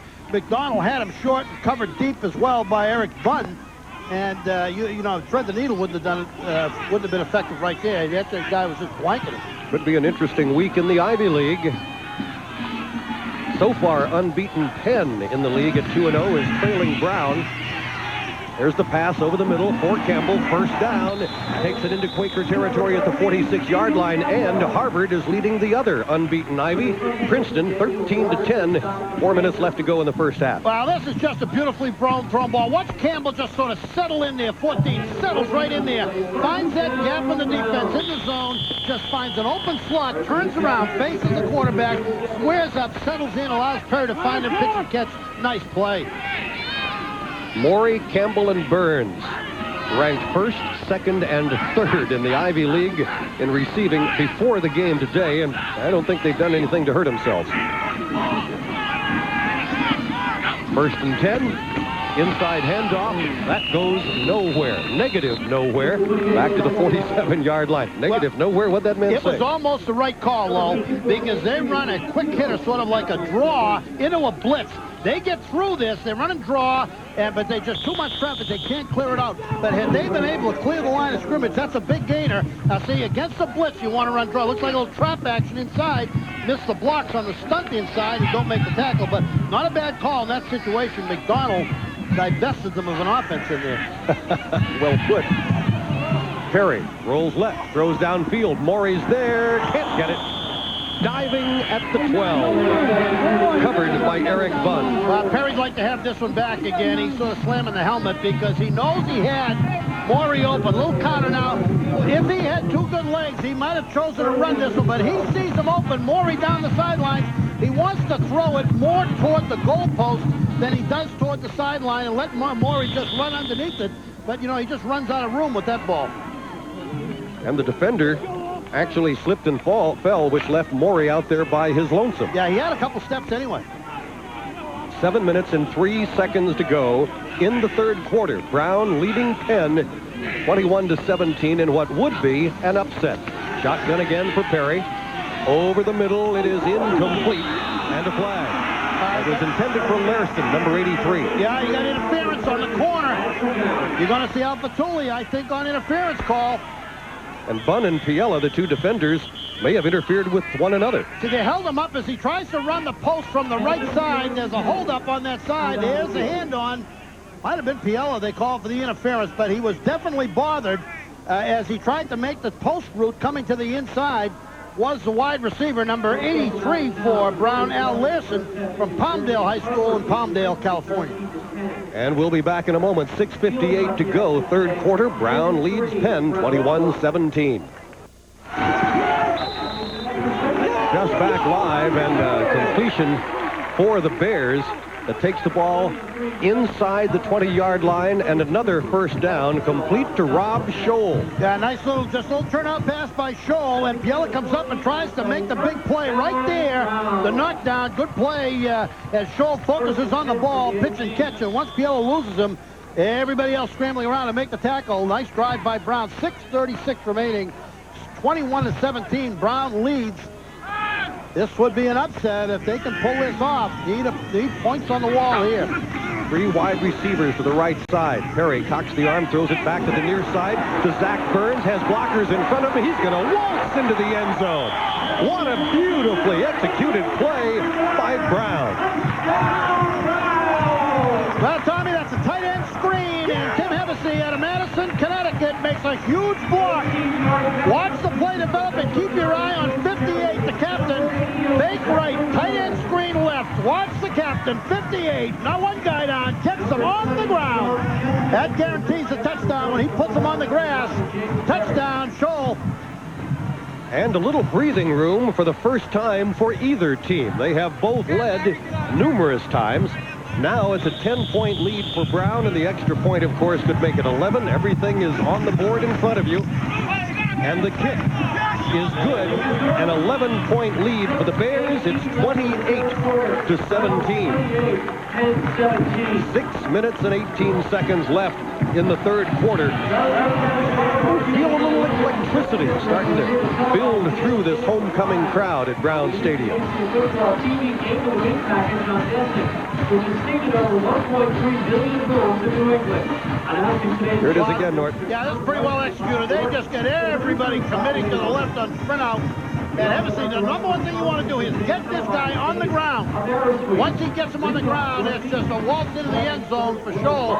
But it was the execution of the play. You saw the quarterback just really make it look like sprint out all the way down to, watch that, pump fake on a sprint out, comes back. Oh, what an athletic play by the quarterback. He might not have great speed. He doesn't need great speed right there. He's just going to waltz into the end zone. Tell you, Perry, beautiful fake on that. They have him down on the program at 6'1", 200. I stood next to him down on the field, and If he's 6'1", 200, if he's 6'1", I've grown about 3 inches in the last week. Number 22, Bruce Rosenthal, and number 21, Matt Truman. That's a big touchdown, huh, Tom? Huge. Big touchdown for them. Gives them a little space to work with. Now they got to keep playing effective defense. They have bent, but they have not broken on defense. They've been pretty solid all day. Has Brown and Penn just not able to really get it going smoothly in this second half. Well, Jensen unloaded on that one, didn't he? All the kicks have been short. He boomed that one down to the 2-yard line and returned to the 21. Next Saturday here on NESN, well, he's been at the helm since 1973. Middlebury coach Mickey Heineken and his Panthers are on the road visiting Hartford, Connecticut, and the Phantoms of Trinity. Action from Dan Jesse Field. That'll be next Saturday, live at noon here on NESN on your ECAC College Football Game of the Week. Both Delaware guys, both Donnie Miller and Mickey Heineken learned their football in the Delaware system. And Donnie Miller's been there for ages. Donnie Miller goes back as head football coach at Trinity, back to my coaching days down at Bergen Catholic back in 66, 67, and 68. I had two guys, Jimmy Monahan and Bobby Gazy, who both played for Donnie Miller as offensive centers. So that's how far back he goes as a head football coach at Trinity. Donnie Miller and Mickey Heineken both been in their programs a long, long time. That was Rosignol on the return for Penn. He was shaken up for a while, got to his feet, and ran rather briskly off the field. He's all right. Perry, by the way, for Brown, 6 for 10 for 110 yards and a touchdown here in the second half. Pitch for Finn to the 22-yard line, just back to the line of scrimmage, and maybe a little bit more negligible gain on the pitch. This is a pretty good example of what I've talked about all day long about Brown. They have done a good job scrambling on the defense. They've been hurt in cutback, but they have not been hurt as they slide down the line, and they just don't get blown off the ball and don't give Finn much of a crease to run through. He's not had much success in the toss. The only success they've really had running the football, and obviously he's had some good yardage, has been on cutback. Carson and Rogers wide left. The pass is to Carson at the 30, complete first down, 40-yard line, and bumped out of bounds at the 45, may have gotten across the 45 to the 46. That's a nice gain for the Quakers. Yeah, you know what you have to do in this situation, and Tony Paquette's got to be upset with himself. You can give him the reception, but make the tackle. Now, after that reception, that's 7 yards, 12 yards, almost 15 yards after the reception. So you turn what's a modest play with the tackle into a big gain. It gives them the ball at their own 45-yard line. Doug O'Neill this way, 1st and 10. Hand off Finn. Finn across the 50-yard line, gains 5 and a little bit more. 2nd down and 5, maybe 4 yards coming up for the Quakers. Now that play has been their most effective running play over the course of the game. That's just a handoff with a right guard, right tackle pull, lead up into the hole, and we talked about it all game long where they just power in the hole. Now watch the guys pull. Everybody pulls down the line, find an open crease, head up, then the fullback, the tailback, Finn just cuts off those blocks up inside. 108 yards now for Finn rushing. 2nd and 4. Raider, pass is complete. Got a first down out of it. Eric Bell makes the tackle. David Rogers with the reception. And that's a good play by Bell because, again, he makes the first down, but that's a modest completion for the first down. You'll give him the completion, but don't let him turn this thing into a 15-yard gainer. Make the tackle on the play. The catch and the tackle. First down, Penn. Moving the ball crisply down the field on this series. 4 minutes and 26 seconds to go in the third quarter. They trail 28-17. Pitch to Finn. Gets away from some people. To the sideline. Down the sideline he goes. Taken down by the last man who had a shot at him. Jason Lucas got him from behind. But Finn has toted the ball down to the 23-yard line. I thought Penn might have got away with a little bit of movement in the offensive line. Right guard, look at that right guard. See him move before the snap of the ball? Yeah, they got away with one. The right guard jumped on that play and gets out to lead. He definitely cheated and got away with it. No offensive illegal procedure, but that was offside. Right guard clearly jumped and they didn't call it. And Rader had to make the pitch the second time. Cosmello, the fullback, hadn't cleared. He made the pitching motion, had to hold on to it until Cosmello got out of the way and he could get it to Finn. Here's McGee. He has a hole. Inside the 20 to the 18 or 19-yard line. Penn with a drive. Fry, Wernick, Ernest Dean, and Jeff Boulanger all on the tackle for Brown. Handoff, right guard, right tackle, pull, lead, and that time McGee finds a crease to the inside and picks up 5 yards. He doesn't quite run it in as a straight ahead style as Finn does. McGee tries to find the cut, tries to look for the cut. He's a dancer. Yeah, a little bit of a dancer, and Finn's a bit of a honker up in there. May have something to do with the fact that Finn weighs about 240 and McGee doesn't. Big difference.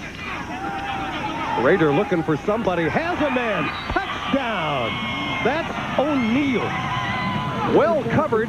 Couple of Brown jerseys there, but there was a little bit of daylight, and Raider zinged it in. Well, Raider almost tucked this thing under his arm and ran it because he really didn't think he had a play. He was trying to hit O'Neal earlier down the sideline, and he ends up not getting him. And then O'Neal adjusts his route, comes to the inside. Now he looks back, tries to hit him. Doesn't see him open now. Comes up now. O'Neal breaks the route off, comes across the middle, picks up the ball. That was a great adjustment by O'Neal because he was trying to hit O'Neal down the sideline, one-on-one route, isolating that coverage. That you see, he starts to sprint to the right, get the defense to adjust that way, put one-on-one coverage on the split end back to the other side, and then when he didn't have a receiver open, he started to tuck it under his arm, and O'Neal adjusted his route, came across the middle, and picked off the ball. Nice play, well executed. That's good quarterbacking. They'll try for 2. This could bring them within a field goal. That power I formation. They fling it out to Finn, and Finn is trying to muscle his way in. He's not going to get there. Down at the 5-yard line, Brad Brufrey, number 33, one of a few Brown defenders who were in there, and the lead is at 5, 28-23. It makes no difference in that kind of thing. You might as well go for 2 because you don't improve your situation anyway. At 28-24, a field goal or a touchdown still doesn't win the football game. So it's one of those points. They have it all over the sideline there. It's too complicated. I'm lousy in math for me to figure it out. But what they do is on certain situations, when you're down a certain number of points, it's automatic that you go for 2. They try to swing it out to Finn there, and he makes a tackle. I do know that 5 is one of those numbers. Yale over Columbia 20-7. That's at the half. Cornell 7, Dartmouth 3 at the half. Harvard leading Princeton 13-10. That's still with 4 minutes left in the first half of play. 28-23 is our score in the other Ivy League game going on this afternoon with 3 minutes and 14 seconds left in the third quarter. We started an hour before those other games at Yale, at Cornell, and at Princeton.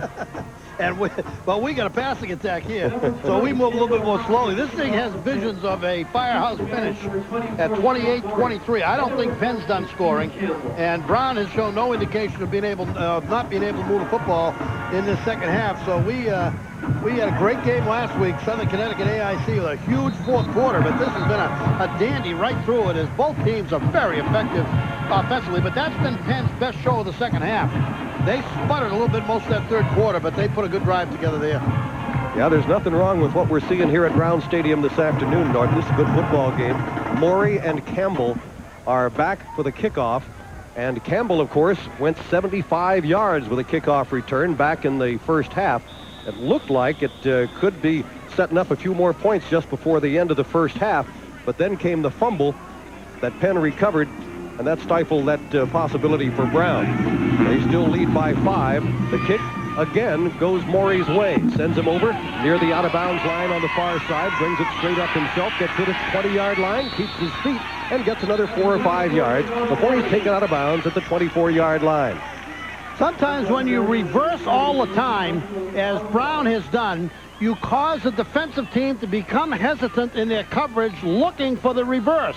This time they just run straight right up the field, return right, and Penn does a good job of not being fooled by it, penetrating through the punt coverage and making the tackle. That's a pretty good stick on the inside by Curran Rogers for Pennsylvania.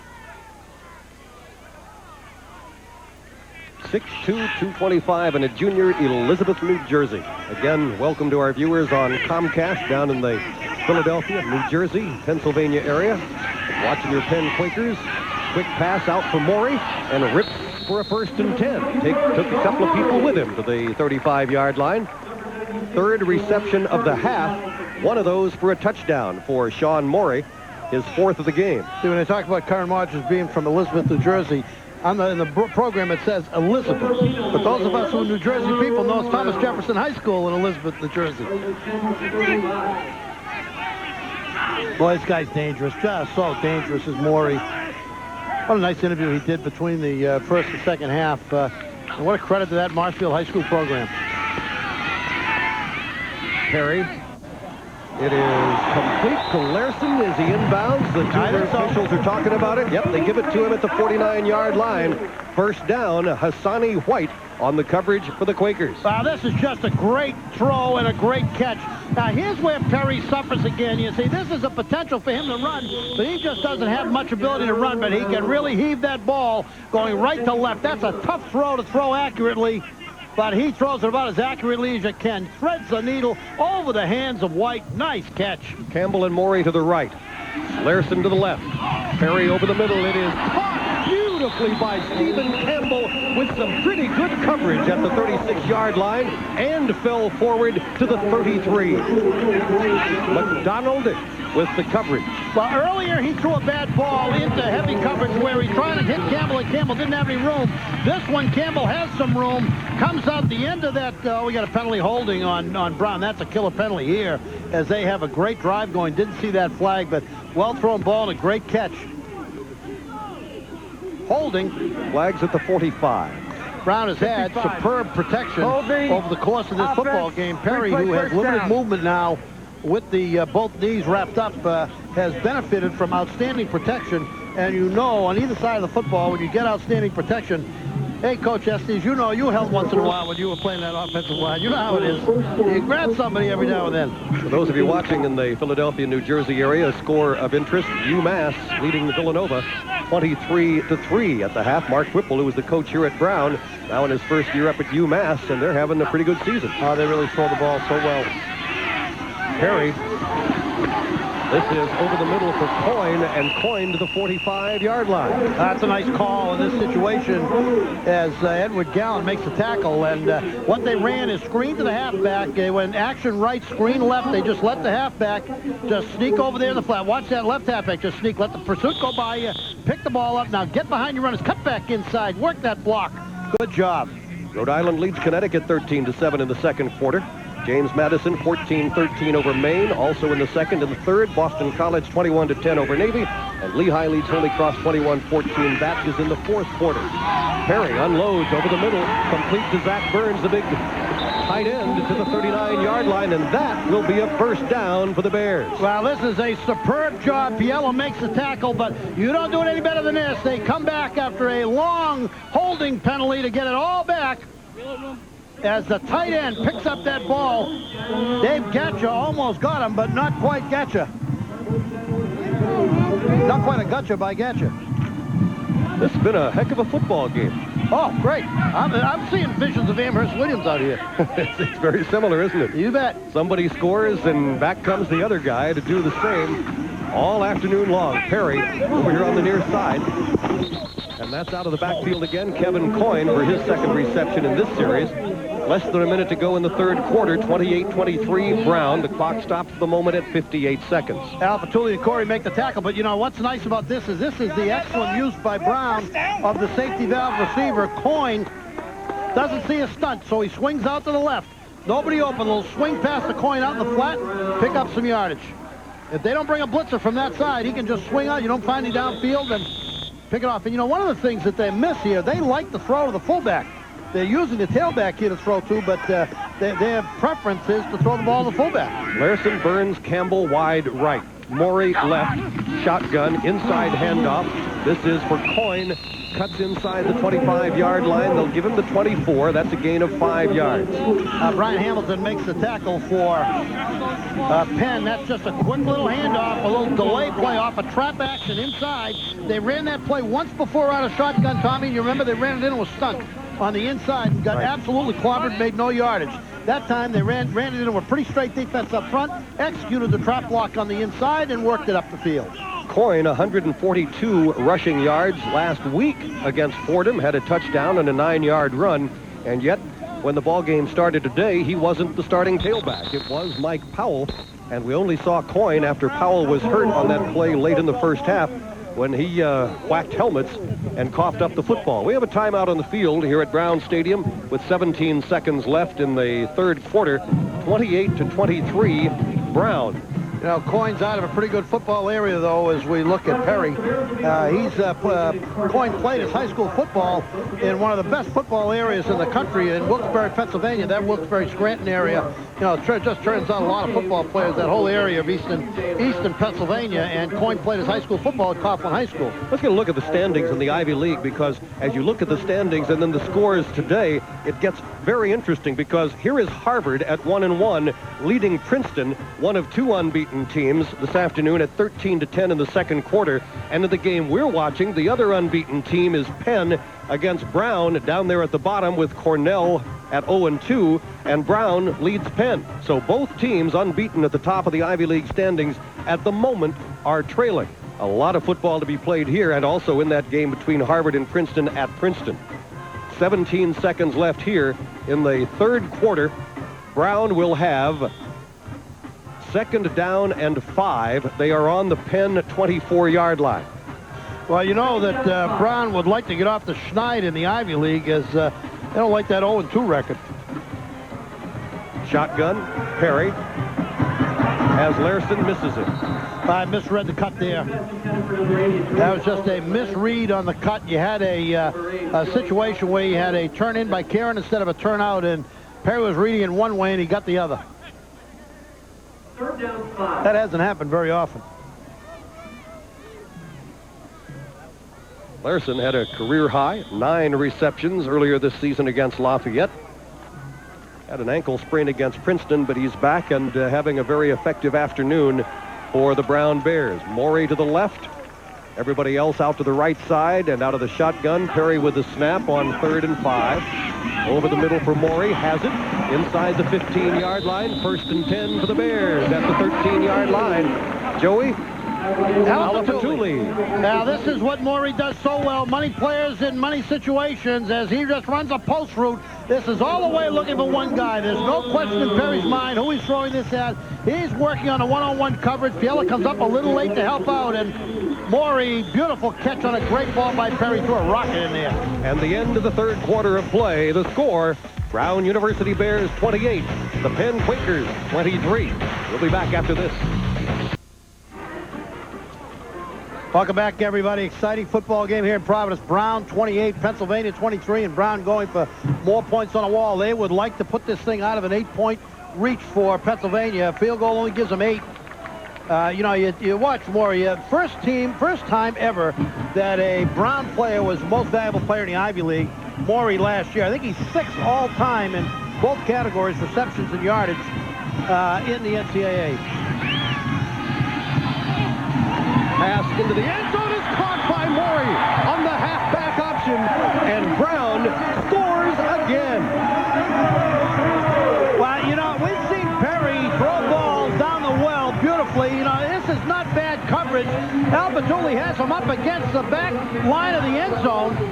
Here's a little swing off to the side. Throw by Kyle Rowley out of Bishop Hendricken High School, and he just right down the well. No other spot he could have put that football, and he finds a spot, a substitution for Brown.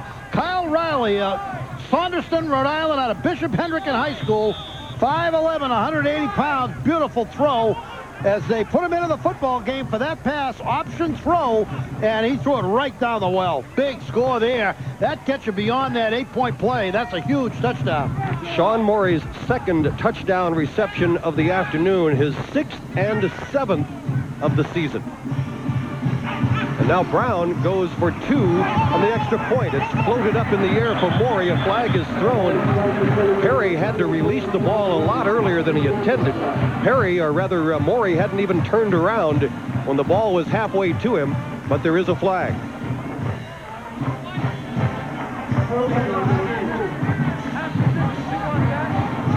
Well, I get a penalty, holding on somebody. Let's hear.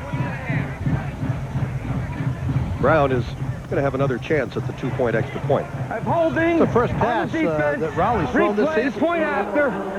On time down. First time his name has been mentioned all afternoon, Nort. Well, that's the right time to get your name mentioned. The first ball he's thrown, I started looking at the passing stats, but I didn't see his name before the game, and I said, where'd he come from? And they threw him in for option pass.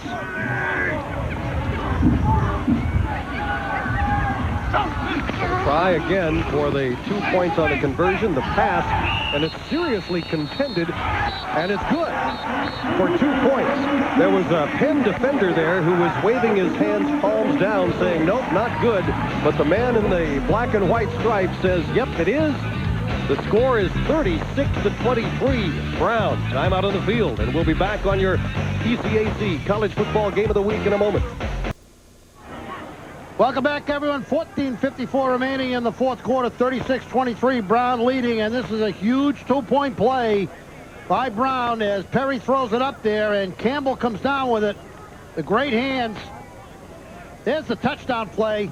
That's a beautiful throw by Rowley, and you know, you look at that touchdown pass, you wonder where Rowley comes from. Rowley is the third-string quarterback on this football team. Here's the extra point. Perry over on the side. Everybody up for a great catch by Campbell. Oh, boy, what a catch. Rowley is out of Saunderson, Rhode Island. He completed 10 of 12 passes for 136 yards and 2 touchdowns this past spring in the spring game, but the third-string quarterback on the football team. Watch out, straight back up the middle, and a flag is thrown late, about 10 yards behind where the runner, Brandon Carson, went down at the 40-yard line. The flag is thrown at the 30. And if Rowley had played a down before that in the football game, I'd be very surprised. No, I don't think he did. But, you know, the reason he might have been in there, as we know, to remind everyone, Eric Weber, their backup quarterback, who's pretty good runner, got hurt running the option. He was in for series, made a first down, and as he made the first down, looked like he injured his left leg, ankle, or knee. Holding during the return. Holding during the return. 10. First down, but back they go. Well, if things happen the way they are going right now in the Ivy League, 3 weeks into the season, you would have a separation of just 1 game between first and last place. Now, Al Bagnoli knows that he has been stung by penalties here today, and this game really caused his offense to sputter a little bit in the first quarter, and that causes him to go back a ways here starting the fourth. And that was a pretty good return, and they got hurt by that penalty. The pitch is to Finn. Finn takes it out to the 22-23-yard line, but that was a return to the 40, and it was brought back to the 20, so it cost him 20. Dewey Ames, brother of Louis, and Brad Grokey on the tackle for Brown. You know, I think if you talk to the Brown coaches at the end of the game, if they hold on and win this thing, they will tell you that their defense, even though they gave up 23 points, has really played a whale of a football game today. Pennsylvania has had to work for every single yard they've gotten in this game. It's been not a stifling defensive effort by Brown, but sturdy. Raider, pass, complete.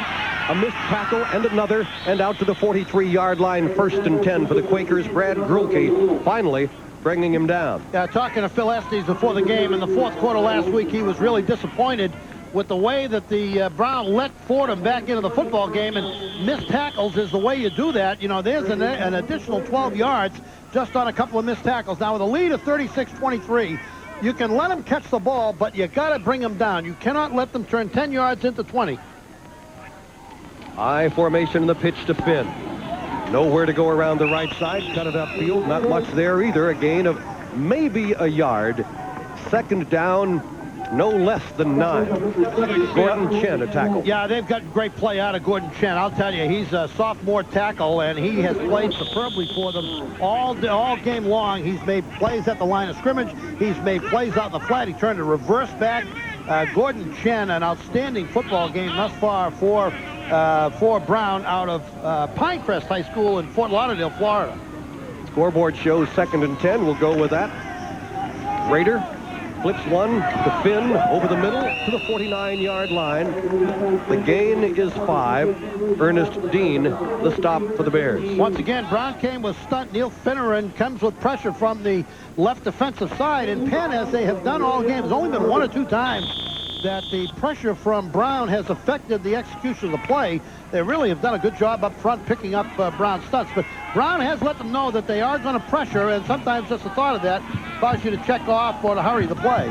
Carson and Rogers, wide receivers to the near side of the field for the Quakers. On 3rd and 4, Raiders pass is complete for the first down into Brown territory at the 42-yard line. Alex Pitts, one of the co-captains, along with Sean Morey on this Brown football team with the stop.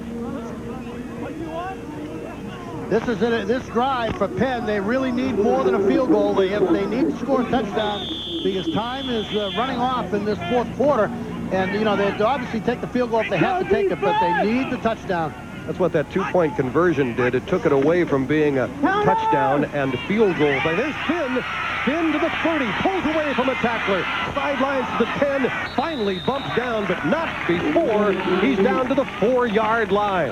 And that was a touchdown-saving tackle by Tony Paquette, but Penn to the 4-yard line. Well, this is just a big play. Watch the play develop. This is that backside fold. This time, he just cuts it right back up inside behind the block of the lead tackle and kicks it up. Bertolino out of St. Joseph Monte with a huge block. And down the sideline goes Finn. He has made a living on that play all game long. They've run no play more than that one. 170 yards for Finn. McGee gets to the 5, and then he is just pulled back to the 7 or 8 yard line by Fry Wernick. Fry Wernick, that's the same exact play they just ran. But on this play, McGee tries to take it up inside, and Wernick is over there to make the stick. Yeah, you know, Brown would be satisfied here if they could hold him to 3, give him the field goal. Wernick will head up there and square up and make the hit, and boy, does he ever. Helmet back, and there he goes. Fry is a whopper of a human at 6'4", 280 pounds. This is 2nd and goal for the Quakers. They'll call for a timeout. Raider jogs over to the Penn sideline to talk with Coach Bagnoli. We'll get a timeout in here. 11-12 to go. Brown 36-23, but Penn tapping at the door. Welcome back, everyone. You see the score of this copyrighted program is brought to you under rights granted by the ECAC, sole as the entertainment of our viewing audience. Any publication, rebroadcast, retransmission, or other use of the accounts, scripts of this game without the written consent of the New England Sports Network and the ECAC is prohibited. 2nd and goal. There's that power eye. Behind the quarterback, Matt Rader. They must have another play out of this. They haven't shown us yet. That's handoff. Finn waltzes into the end zone for the touchdown, and the game gets just a little tighter. It's now 36-29. Boy, they really collapsed that defensive right of Brown in this situation. Superb job of blocking by the offensive left side. LeBron, Bertolino, and Rubano. They just cave in that whole defensive left, and there doesn't even any need for anybody to do anything else because they just got tremendous blocks on that left side. LeBron and Bertolino just blew off the left defensive side of Brown, caved in the side, and created all sorts of room out there. Feinberg with the extra point try. That's about as good as you get, and that makes it 36-30, a 6-point ball game with 11:07 to go in the fourth quarter. We'll be back on your New England Sports Network right after this. Welcome back, everybody. The game gets closer. Brown 36, Penn 30. Watch how that left side of the line just collapses the defensive right side for Brown and just creates all sorts of running room up inside. Penn just spreads his way through, and double tight end situation there, and they just blew him off the football. Fairlawn, New Jersey. Had quite a game today. Quite a day today. 30 for 175 yards. All those folks up at Oradell, New Jersey at Burton Catholic High School at the corner of Oradell Avenue and Forest. They're happy today. And 3 touchdowns and a short kick. They get out of the way and leave Steve Campbell to return it. Not for very far, just to the 25-yard line, and there's a reaction like there was a fumble. They have Penn people saying, we've got it. Brown people say, we've got it. Penn has the football at the 25-yard line. Well, there is a turnaround.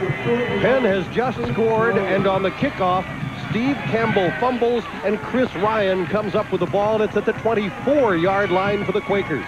Campbell is one of their most sure-handed guys right underneath the ball.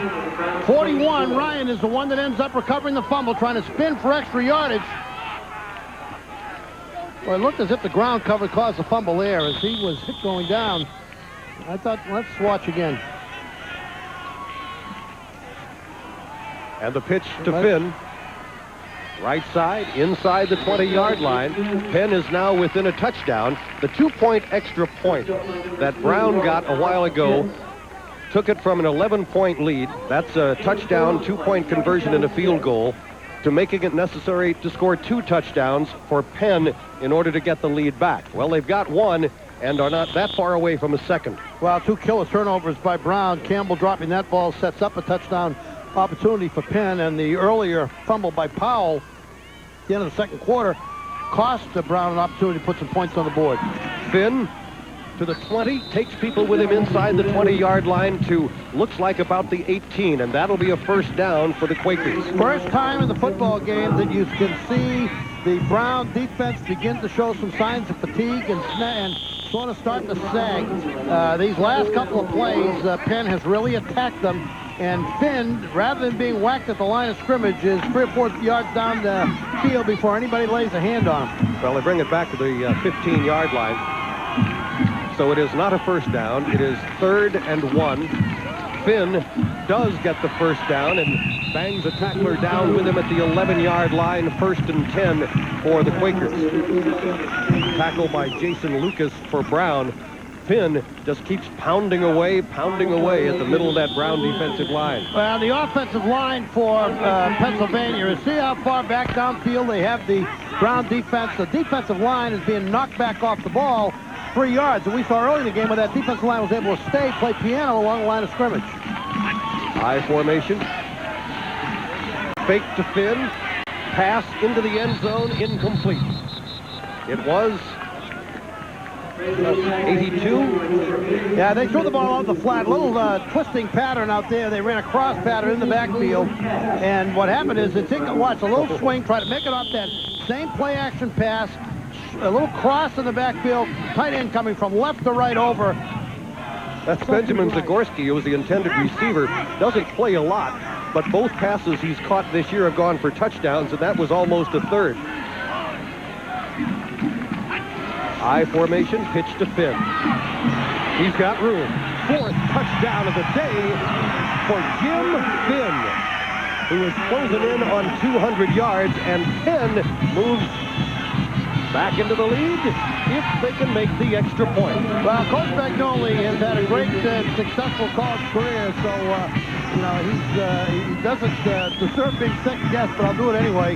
I'm not sure I would have thrown the first ball. They are really fading defensively, and I would have given this kid the ball until somebody proved to me that he could stop him, and they have not stopped him in this last couple of possessions, and once again, the offensive line is drilling that defensive line of Browns back a couple of yards right off the ball, and he's really been unhindered the last couple times he's touched the football. Jason Feinberg for the lead.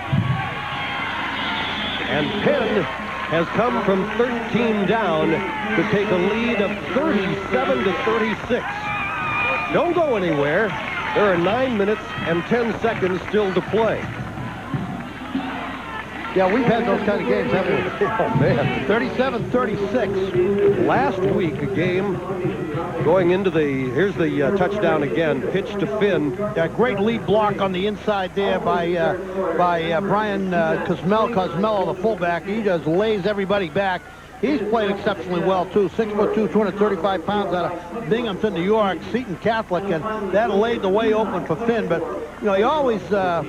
I'm just not, when you're blowing them off the football like that, I'm not sure I would have taken a chance throwing one in the end zone, but, they've had pretty good luck throwing to him, and that time was incomplete, and they ended up getting the touchdown anyway, so. Yeah, last week, a Division II game, AIC, that's American International College in Southern Connecticut, and Southern Connecticut trailing throughout the game came back and scored 26 points in the 4th quarter to win that game, scored a touchdown to tie the game with 2 seconds left. How's that? 200 yards, that's a career high, and 4 touchdowns for Finn, has 131-yard run.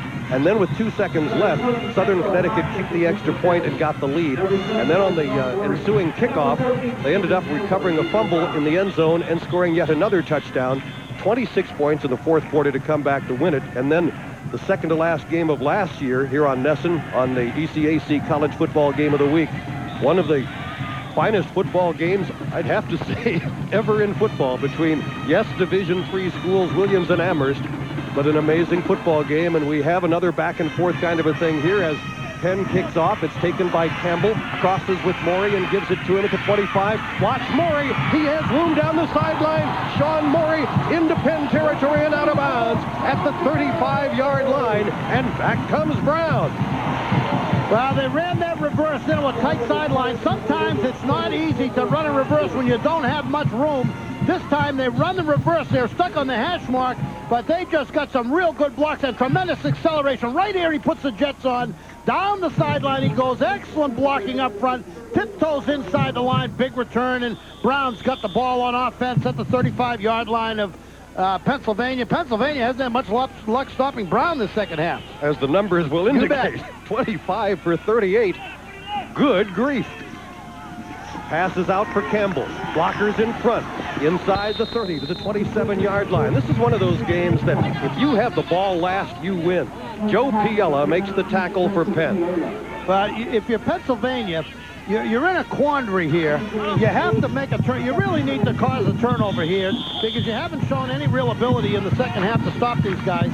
The danger is if you go for an interception, you're liable to give up 6 points. So you have to get the turnover, but you got to be careful the way you get it. Trips to the left side. Larson, Burns, and Campbell. That's Campbell with the other two blocking, and Campbell is to the 20-yard line. First down, Brown. Well, they ran a little quick pass. Dan Morris makes the tackle. A little quick pass out to Campbell on the inside of Trips. He gets the blocks from the two guys outside of him. That's a design play. Just for a little quick pass to the inside guy in a three-receiver setup. Let the two outside guys block. The inside guy gets the ball, cuts off the blocks, and tries to make the yard. It's first down, and they're just outside the 20-yard line. As I asked you before, what are they, 5 out of 7 in field goal attempts so far this year, Brown? 4 out of 7, I believe it is. For Brown, Morey and Campbell both have 6 receptions. Burns and Larson both have 5. That's 22 of the receptions among those 4 lads. Out of 27 for the game for Perry. And an injured player for Penn is Hassani White. It'll be first and 10. They've been pretty effective inside the 20-yard line. Let's see what happens to Hassani. Oh, he gets his left knee squished there going down to the ground. He's looking pretty good going off. But first down, Brown. Ball nose end at the 20-yard line. Morey to the right. Burns is out to the left. So's Campbell and Larson. Floated for Morey. Tries to catch up to it. Can't quite. Extended himself, and the ball was just about 6 inches beyond his reach. Yeah, you see, you have to throw the ball there, though, Tom, because what's happening is, in that kind of pass, down and toward the flag, Pennsylvania's trying to give the cornerback some help with the safety man deep. Now, you see the safety man coming over. You underthrow that football, the safety man, in that case, Eric Bunn's going to pick it up. That's the only place you can throw that football. That time it was a little bit overthrown, but if you throw it anywhere else, you're going to get it picked off. I'll bet you if you talk to Morey after the game, he'll tell you, I should have caught that ball. Probably. Second and 10. Handoff, Coyne on the draw, rumbling down to the 10-yard line. First and 10, maybe first and goal. Joe Piella up to make the tackle for Penn. If you got the ball, you're going to score in this game the way it's gone here in the second half anyway. What a football game. Well, they've run this draw up with trap blocking. A double team on the nose guard. The right guard pulls and traps. A little draw behind a trap block. Double team on the nose. Kick out the first man to the left of the nose and run. Watch the double team on the nose. Double team right there. Right guard pulls, traps the first man beyond. Bing. Up the middle. That play hasn't changed. In the 50 years, they've been longer than that. They've been playing football. My only question is it first and 10 or first and goal? Looks like first and 10, maybe just inches outside the 10-yard line. I think they can make a first down. But they have a very small space between that yard marker and the goal line. All right, first and 10, Brown. Over here on the near side, it's complete to Morey. Morey rolled out of bounds. They're going to give him the 7-yard line. He was actually taken out of bounds at about the 9 by Joey Alafatuli. 7 minutes and 35 seconds to go. Penn leading, Brown with the ball. It's a 1-point ball game, and at the 7-yard line, Brown is down there again. Larson comes in from the sideline with the play, and Campbell comes out. He might have been able to do a little bit more with that had he not had to reach for the football. He sort of had to reach back for the ball, which limited what he was able to do after he caught the ball. What Morey is very effective at is making big plays out of short receptions. His 7th reception of the day. Back goes Perry over the middle. It's complete for touchdown to Rob Scholl. And Brown goes back into the lead. Yeah, we got it, I'll tell you again. That's just a great pass by Perry. He just sits right back there, lets Scholl come across, lets everything clear. Scholl, watch him, he lines up out there in that left position, left halfback position, swings out over the middle, tough to cover him there. Linebacker has to pick him up out of the backfield. Well-conceived play, just slips out of the backfield, swings across the middle. They love to do that to the fullback. When they had Mike Wall here before he got injured, that was what he did a lot, and he was an outstanding pass receiver. That time they lined Scholl up as a fullback, swings out of the backfield, a nice reception, pitch and catch. We're going for 2 again. Well, the lead is 5. They would like to make it 7. Perry on the 2. It is good. And that is Zach Burns, and it's a 7-point lead.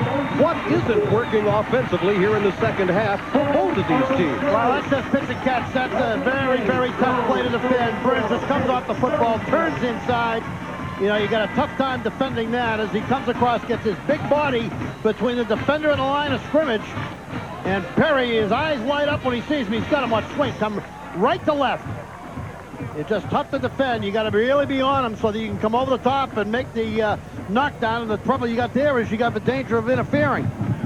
44-37. There's Zach Burns. As we mentioned earlier, you see those total yards, 491 for Penn, and they're down by a touchdown. Well, everybody who's coached has been in these kind of football games, because what happens is you just don't have you sit down all week and you plan on defensive schemes to stop offensive schemes, and by the time the third or fourth quarter rolls around in one of these football games, you don't have a single defensive scheme in your repertoire of schemes that works. You essentially, from a coaching standpoint, you've given it up defensively because you got nothing out there that stops the other guy. You're totally unable to stop the other guy's offense, and that's where both these football teams are right now. Now, Brown's got to find something. 824 total yards combined from the 10-yard line. Here comes Carson. Carson's about to break it and is finally taken down to the 47-yard line. Brandon Carson, 5'11", 190, and a junior. Yeah, he's from Herndon, Pennsylvania, went to Line Mountain High School, and he makes a nice little run out of this. This looks like it's a center return. Everybody's sort of kicking out, trying to find a way, and he scoots and skips and dashes his way up and almost breaks that thing. Coming from behind, Brown ends up making the tackle. Azebo Smith. Azebo Smith, a converted tailback, now playing defense. Brandon Carson is a former backup quarterback who is now a return specialist and defensive player. Pass is complete down to the Brown 43-yard line. That's a gain of 8 yards, 2nd and 2. And David Rogers, the receiver, is hurt. Even though that was a pass play, the thing that makes this whole series perilous for Brown, Penn has not been able to stop Brown through the air. And in that last series, Brown just got blown off the football defensively, and Finn had his way with them as he ran the ball behind that big offensive line. This time they start off with a pass, run a little turn into the wideout, and ends up, see what happens to him. It looks like he might have got hit in the hip.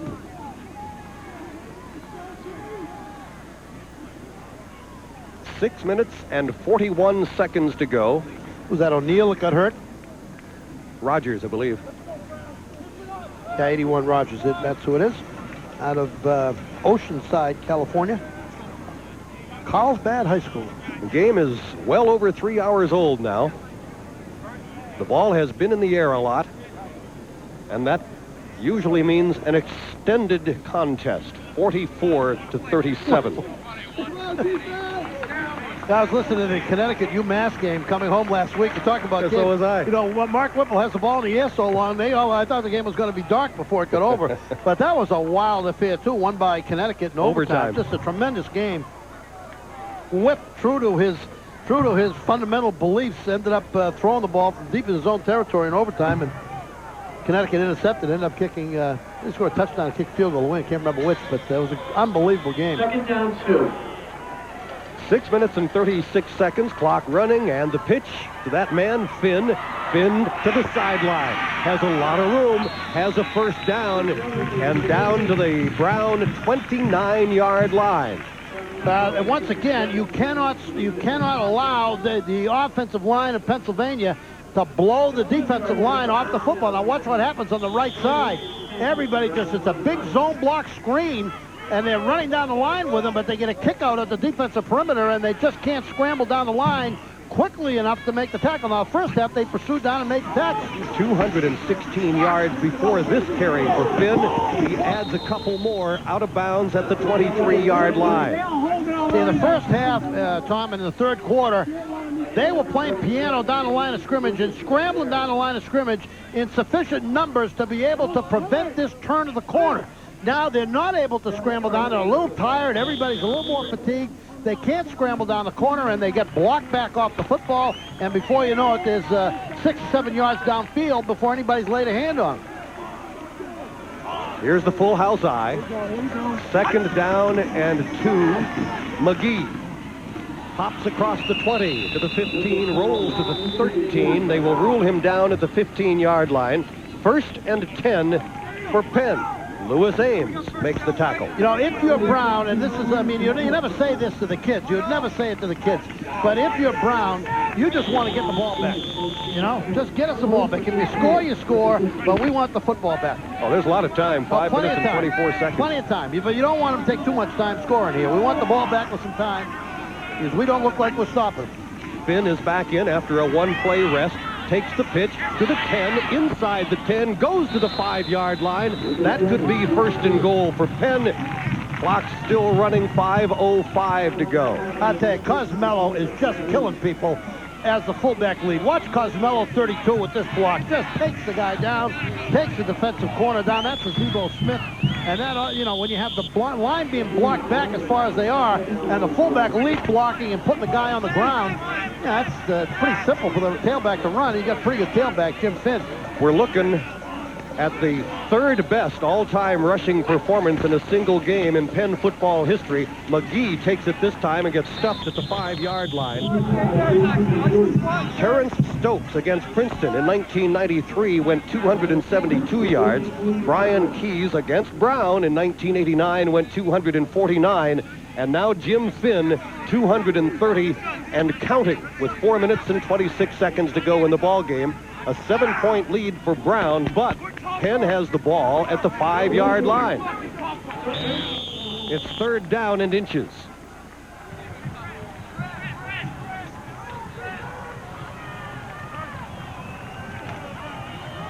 Finn is the tailback. He's already scored 4 touchdowns today.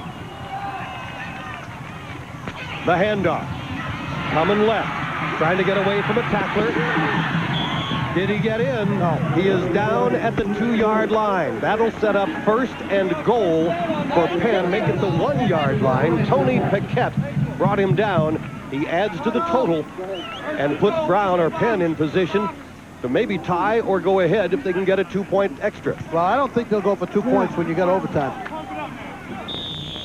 Only presenting it as a possibility. That's a possibility. Well, we know that anything's a possibility because we saw it last year in a most unlikely scenario in Amherst Williams. So we won't guess about anything. 1st and goal. Finn, 5th touchdown. Yes, and a flag. That So we'll hold on. might be. Let's wait and see. It's out there in the wide receiver area. It's either an illegal block or holding. It might be on Brown. This penalty might be on Brown. It is. Yeah. And he becomes the 4th player in Penn football history to score 5 touchdowns in a game. Chris Flynn, Ed Allen, Frank Reagan had all done it before him. Boy, what a body lean and what an effort by Finn. He's just a superb running back. You put a guy like him, he's a reminder of times gone by in the Ivy League. You know, back in the 40s, 50s, and 60s, and early 70s, they were some of the best athletes in football. Ball went down a little bit in the 80s and early 90s, but they're getting some kids back, and this kid's a legitimate Division I football player. Extra point to tie. Tie football game. This game is 3 minutes and 48 seconds long now. We're starting all over at 44-44. 3:48 to go. It's unbelievable. You know, it's just We get lucky with games like this, you know. Last week, tremendous football game between Southern Connecticut and AIC, and here again, we're sitting here in the fourth quarter. There's nothing worse than a long football game when it's a blowout. This has been just a competitive football game where neither football team in this second half has stopped the other guy. And Brown's going to get the ball back again with 3 minutes and 48 seconds to go, and all they do is need a field goal to win. Anita Slayton is running out of places to put touchdowns and field goals because there just aren't enough lines left. John Zanini, our stats guy, is running out of space under Finn's name. Penn rushing with 39, and under, who's that? Oh, Perry passing. Going to have to pull out an extra sheet of paper, and hey, this could go overtime. You can need 2 sheets of paper. 5 touchdowns. 5 touchdowns, 200 and I can't remember how many yards, but 3rd best all-time in Penn's history. And there's still 3 minutes and 48 seconds to go. Young man, you brought credit to Bergen Catholic today. Squibber. Live ball, of course, taken at the 28-yard line. And there the heads bang at the 33, and Brown takes over. Well, strategic decision by Penn there. They have been beaten badly on kickoff return, once by Campbell and another time by Morey. So at this stage of the football game, with 3:39 remaining, they do not want to give it to 14 or 24. They're going to give it to one of the other guys. And I think that's a pretty smart decision because they still held them to pretty good field position at Brown's 35, and they don't have those guys with the chance to break one. 335 passing yards. He's completed 29, only missed on 14. That is Zach Burns. Burns with a first down to the 45-yard line. Well, as Brown has not been able to stop Penn on the ground, Penn is equally unable to stop Brown through the air. They've been able to hit that tight end. They've hit the back out of the backfield. They've hit the post when they've needed it to. They've run a bevy of passes, and every now and then they throw a trap to the running back, and the running back sleazes through there. Kevin Coyne sleazes through there for some yardage. So they've done it all. They've hit a bunch of receivers. They're varied offense, and in this second half, hitting everybody. They got Morey back in the game. 1 catch for 0 yards in the first half. He's been a crusade here in the second half. Yeah, Morey's caught 7. Campbell and Burns 6 each, and 5 for Larson. Perry scrambling, throws long for Morey. Did he get it? Yes. What a catch. What a great catch at the 17-yard line by Sean Morey, covered by Anthony DeSalle, and now Brown is way down in Penn territory. Well, the catch is great, but the ball, the only guy that could have caught this football is Morey. You can't throw a better ball than that. It doesn't look very pretty, but he's the only guy that could have caught that ball. That's just a great throw. Look at this ball. This is not bad coverage. Not at all. I mean, you can't throw a better ball than that. I mean, that's just a beautifully thrown football. Great catch, but what a throw. 9 catches for 118 yards. I tell you, if I'm Brown, I don't want to leave any time on the clock if I score. 2 touchdowns. No, nothing. Perry takes the handoff, throws to the end zone, and this is Campbell for a score. Campbell fell down at about the 2 or 3 yard line, it appeared, had to get back up to make the reception. I thought they had no play. I thought they had no play. I'm watching that play develop, and I'm keeping my eye on Campbell, trying to watch the wideouts, and I say, if he falls down, they got no play, interception, all those kind of bad thoughts.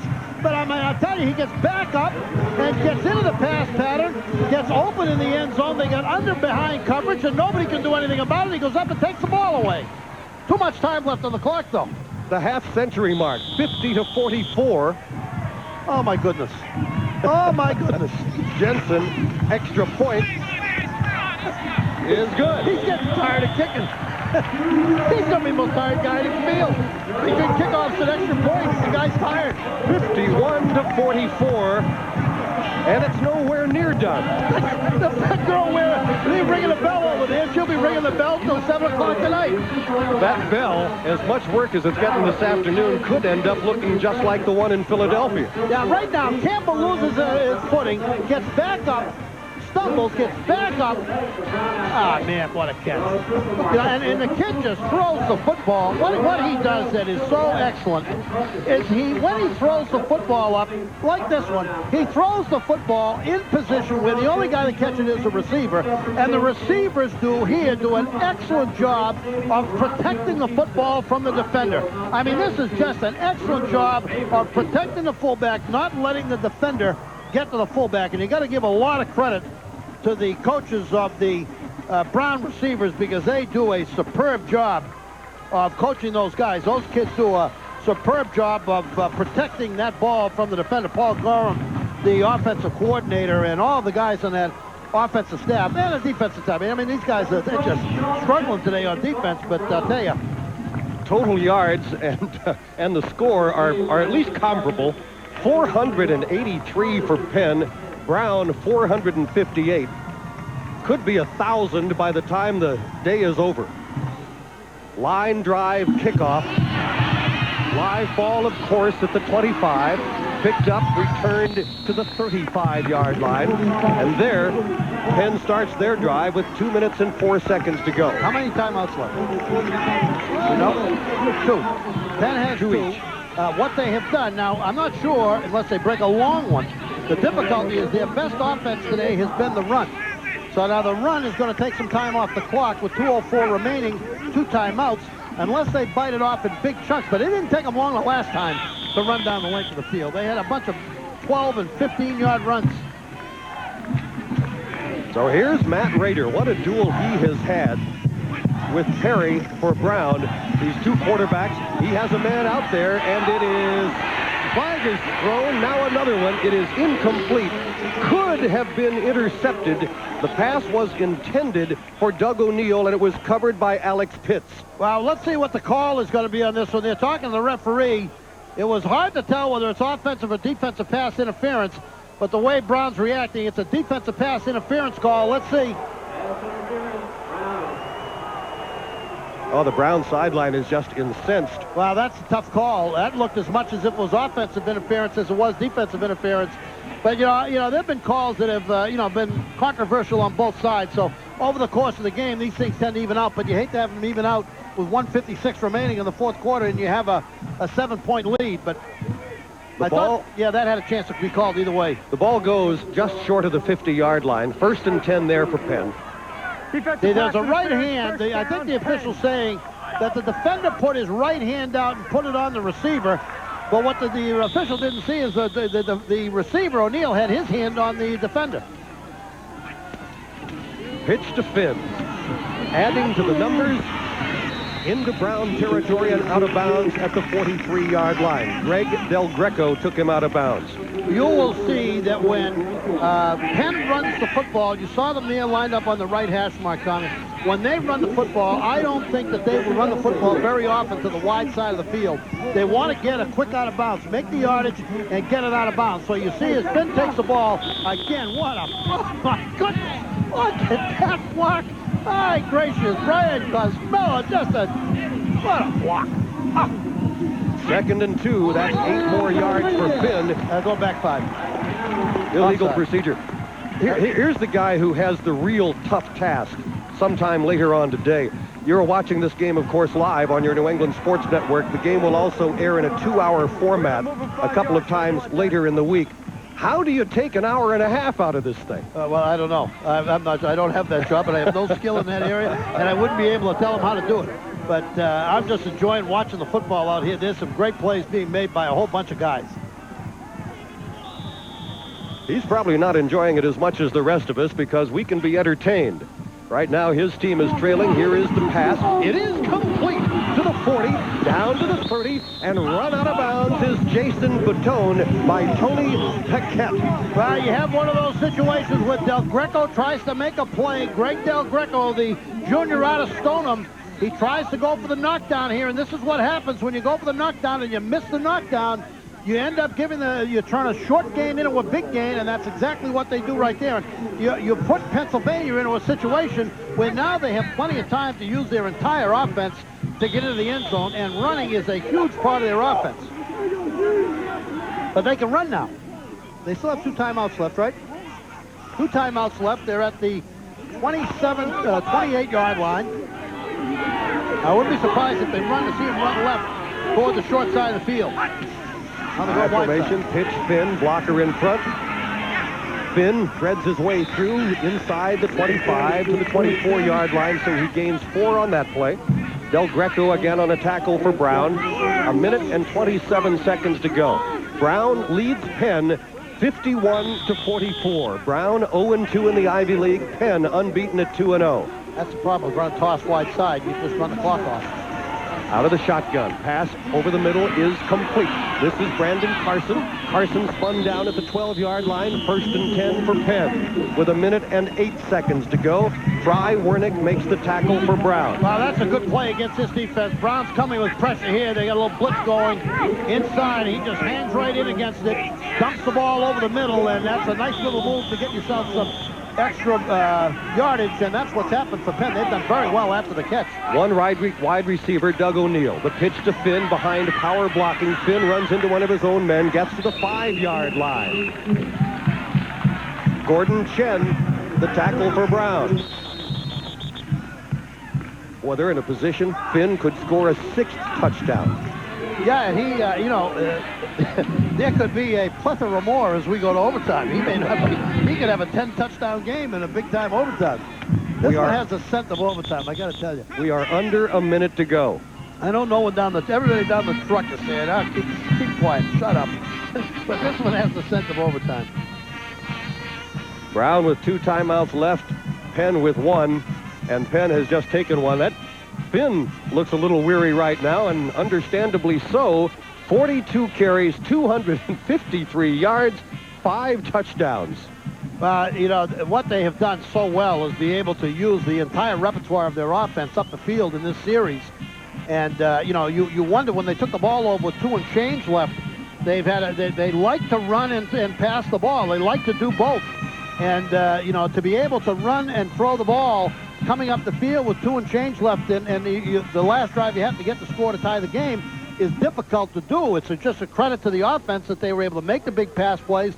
And, Brown helped them out a little bit by missing tackles and missing plays and turning 8-yard gains into 22-yard gains.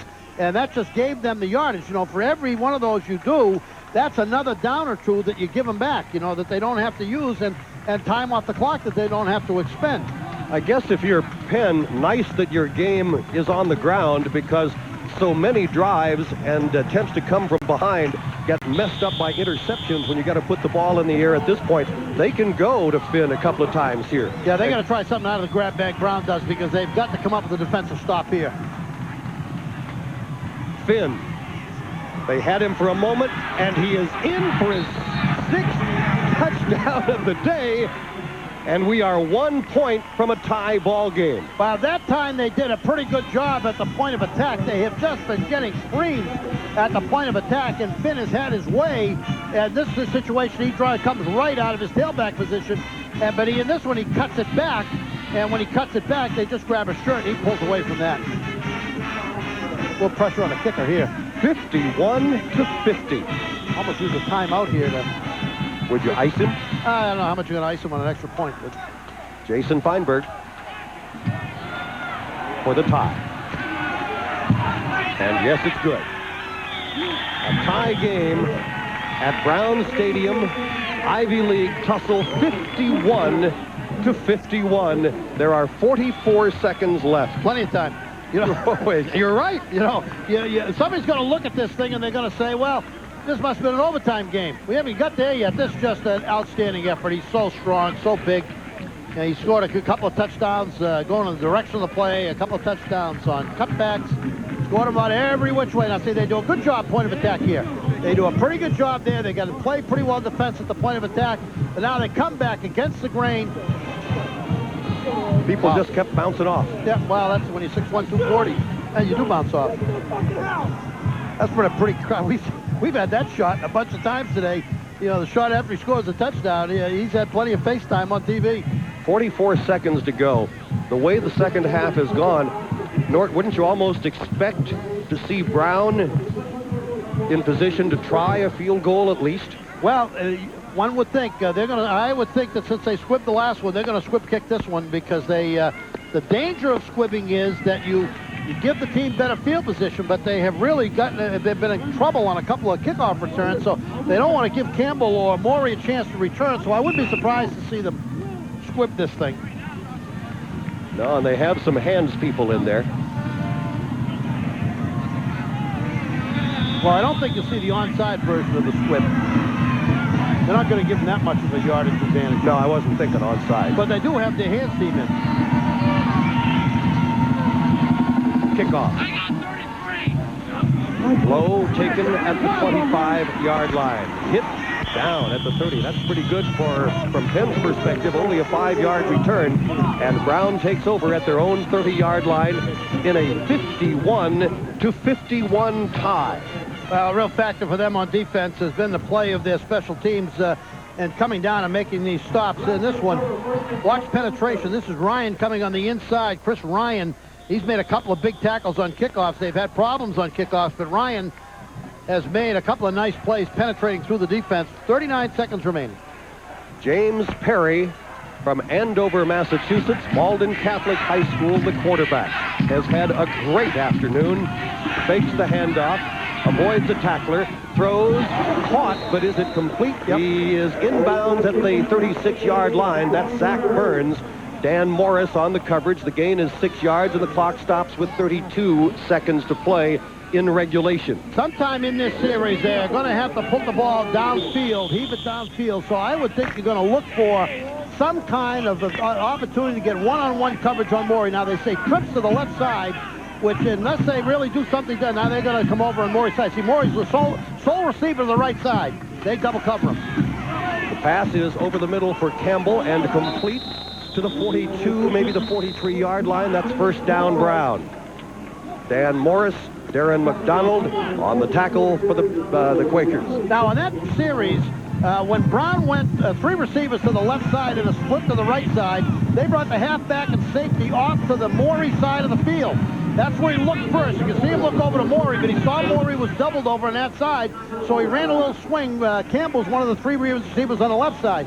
Now, what you might see happen here, they might have seen the reaction to trips there, that they took the safety man and brought the safety man to the split end side. They brought the safety man over to Morey's side. That means they were a little thin on the 3 receiver side. So when you kick the safety man over to the split end side, the sole receiver, you're trying to cover the split end, and you're trying to give yourself double coverage and not leave somebody alone with Morey. That means you're a little thin out there in the 3 receiver side. So let's see what happens.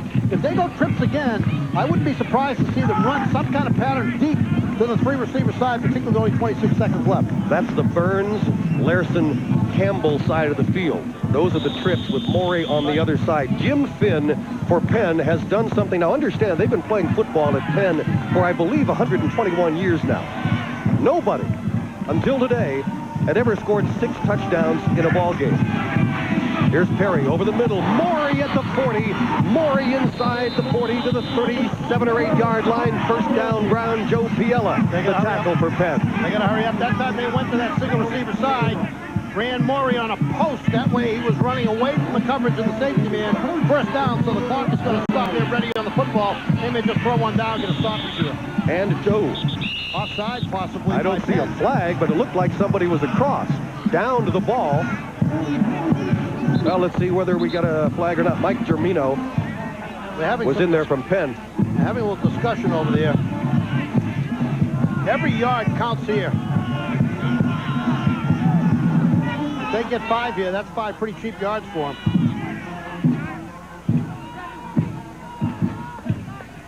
There was not a flag thrown. They are adjusting the clock, I believe. They took 1 more second off. They're now 17 seconds. Well, the ball stays right where it is at the 48-yard line. Second down and 10, Brown. You look at the Brown side of the field and Coach Phil Estes. How many timeouts left, Brown? 1. 1 each way. Yeah. Well, they can work the sideline a couple of times and use 1 timeout. Morey goes left side. Tight end is in tight. That's Zach Burns. The pass is complete to the tight end. Down inside the 25-yard line. First down for Brown. Eric Bunn and Dan Morris make the tackle. There are 10 seconds left. First and 10 for Brown. They're in Penn territory, and now Brown will call for the timeout. The dangerous thing here is they just used their timeout, so they're almost going to have an incompleted pass or a touchdown in order to be, you know, they're not going to have much time to set up for a field goal. That's the point. When you use your last time here, you have taken the time away from yourself to use it to set up for a field goal, so you really have to go for the end zone on both of these chances because the clock is going to run out. Anything short of the end zone, the clock's going to run out. You have time for 2 plays. You can possibly try a field goal. What would the field goal be from here? It's at the 25-yard line. It'd be real long. 42-yard field goal. About a 42-yard field goal, give or take. So you got 2 plays to throw it in the end zone. Anything short of the end zone, time's going to run out with no timeouts left. Of course, first down, the clock stops, but I don't think you have enough time to get another one off. What can you say? The numbers in this football game for Perry, the quarterback for Brown, for Finn, the tailback for Penn, for the receivers for Brown, for the quarterback Rader for Brown are just staggering numbers. The team totals, yardage, are up now close to 1,000 total yards of offense between the two teams. And just the score tells you the way it's gone. If you have joined us late, too bad, but you will be here when the game's decided. Yeah, this is regulation. 51, 10 seconds to play. Homecoming afternoon at Brown Stadium. Look for a little route that's going to head toward the backside of the end zone. You know, we've seen them do this so often. Run Morey on a post, wide side of the field, the right side. He's got plenty of room to work with, so he can run a post back to that wide side of the field where he throws it toward the end zone and toward the outside line, the out-of-bounds line. Let's see where Morey ends up. Short side of the field to the left, wide side to the right. You're going to have Morey in the ball game, of course, and Campbell and Larson and Burns. They have been Brown's 4 primary targets. You have Trips over here on the near side. Where he's got the field to work with. He's got more of the field to work with. He's the inside receiver in Trips. And that's Morey, Larson, and Campbell over here on the near side. Perry looks to the end zone. Throws there. Caught for the touchdown by Steve Campbell. 4 seconds left to play. No flags. That's no surprise. It's been 2 hours since either team hasn't made an offensive play.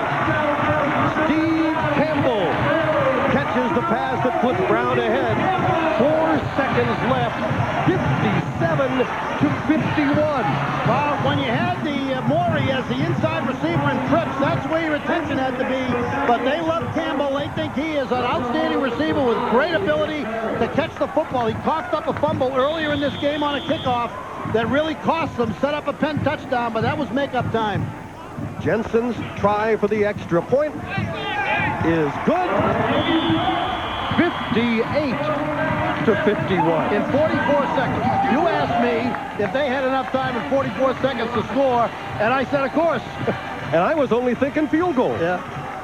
Well, man. Oh, man. I'm not sure 4 seconds is enough time unless they run a kickoff back, but Billy, I would make sure you have that kickoff team squared away. Go down there and talk to those guys. What a great game. What a great credit to both programs, Pennsylvania and Brown. This is as good a football game as you're ever going to see between 2 great football programs, historic and legendary programs. They go back to playing football for a long, long time down in Franklin Field in Philadelphia. And this Brown football team has played a great game today. Watch this one. Wide receiver, you got to watch Morey on the inside. They get a nice rollout action, and he throws the ball about as well as you can throw it. Campbell on the outside, and oh my goodness. Touchdown. 58 to 51. All kinds of records are going down the tubes this afternoon. Jim Finn for Penn has scored 6 touchdowns, rushed for 250-plus yards, and with that touchdown pass to Steve Campbell, it appears he's going to be on the losing end of the score. It's not over. You know, the other part of this story is that Perry, I can't remember the last bad ball he threw in this football game. I mean, he has thrown the ball absolutely on the money in undefendable places all game long. 4 seconds. Here's your kickoff.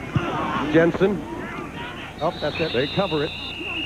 And 1 second goes off the clock. This will give them one shot at it. Deep. Flutie. Phelan. Well, I'm not going to say no. I'm not going to say never. It would be about a 70-yard pass into the air if they're going to get it to the end zone. It's going to have to be a catch and run. You'll liable to see one Brown guy back in the red part of the end zone. And that's inside the goal line. Sean Morey's in on defense. So is Campbell. Well, they got all their guys all their athletes there. Best athletes are in this game late in the football game. They also have, just looking out there, they've got a crew of guys who can really catch the ball. You got Morey out there. You got Alex Pitts, Morey, Campbell. Here's Rader. Fires a missile that is batted down, and the ball game is over. It is over. Brown has upset Penn in an astounding football game at Brown Stadium as Phil Estes walks off. The final score is Brown 58, Pennsylvania, 51. Penn is now 2-1 in the Ivy League, and Brown has won their first league game of the season. Co-players of the game. Jim Finn from Penn, 258 rushing yards on 43 carries and 6 touchdowns, and yet his team loses the game to James Perry, the quarterback for Brown, who went 37 for 51, passed for 461 yards and 4 touchdowns. 2 North pretty decent ball games. Well, just a great football game, and you cannot put footballs in better places than that young man threw the ball today. He threw undefendable balls, and that's the reason they won this game, in addition to some great offensive pass receiving. We'll be back at Brown Stadium right after this.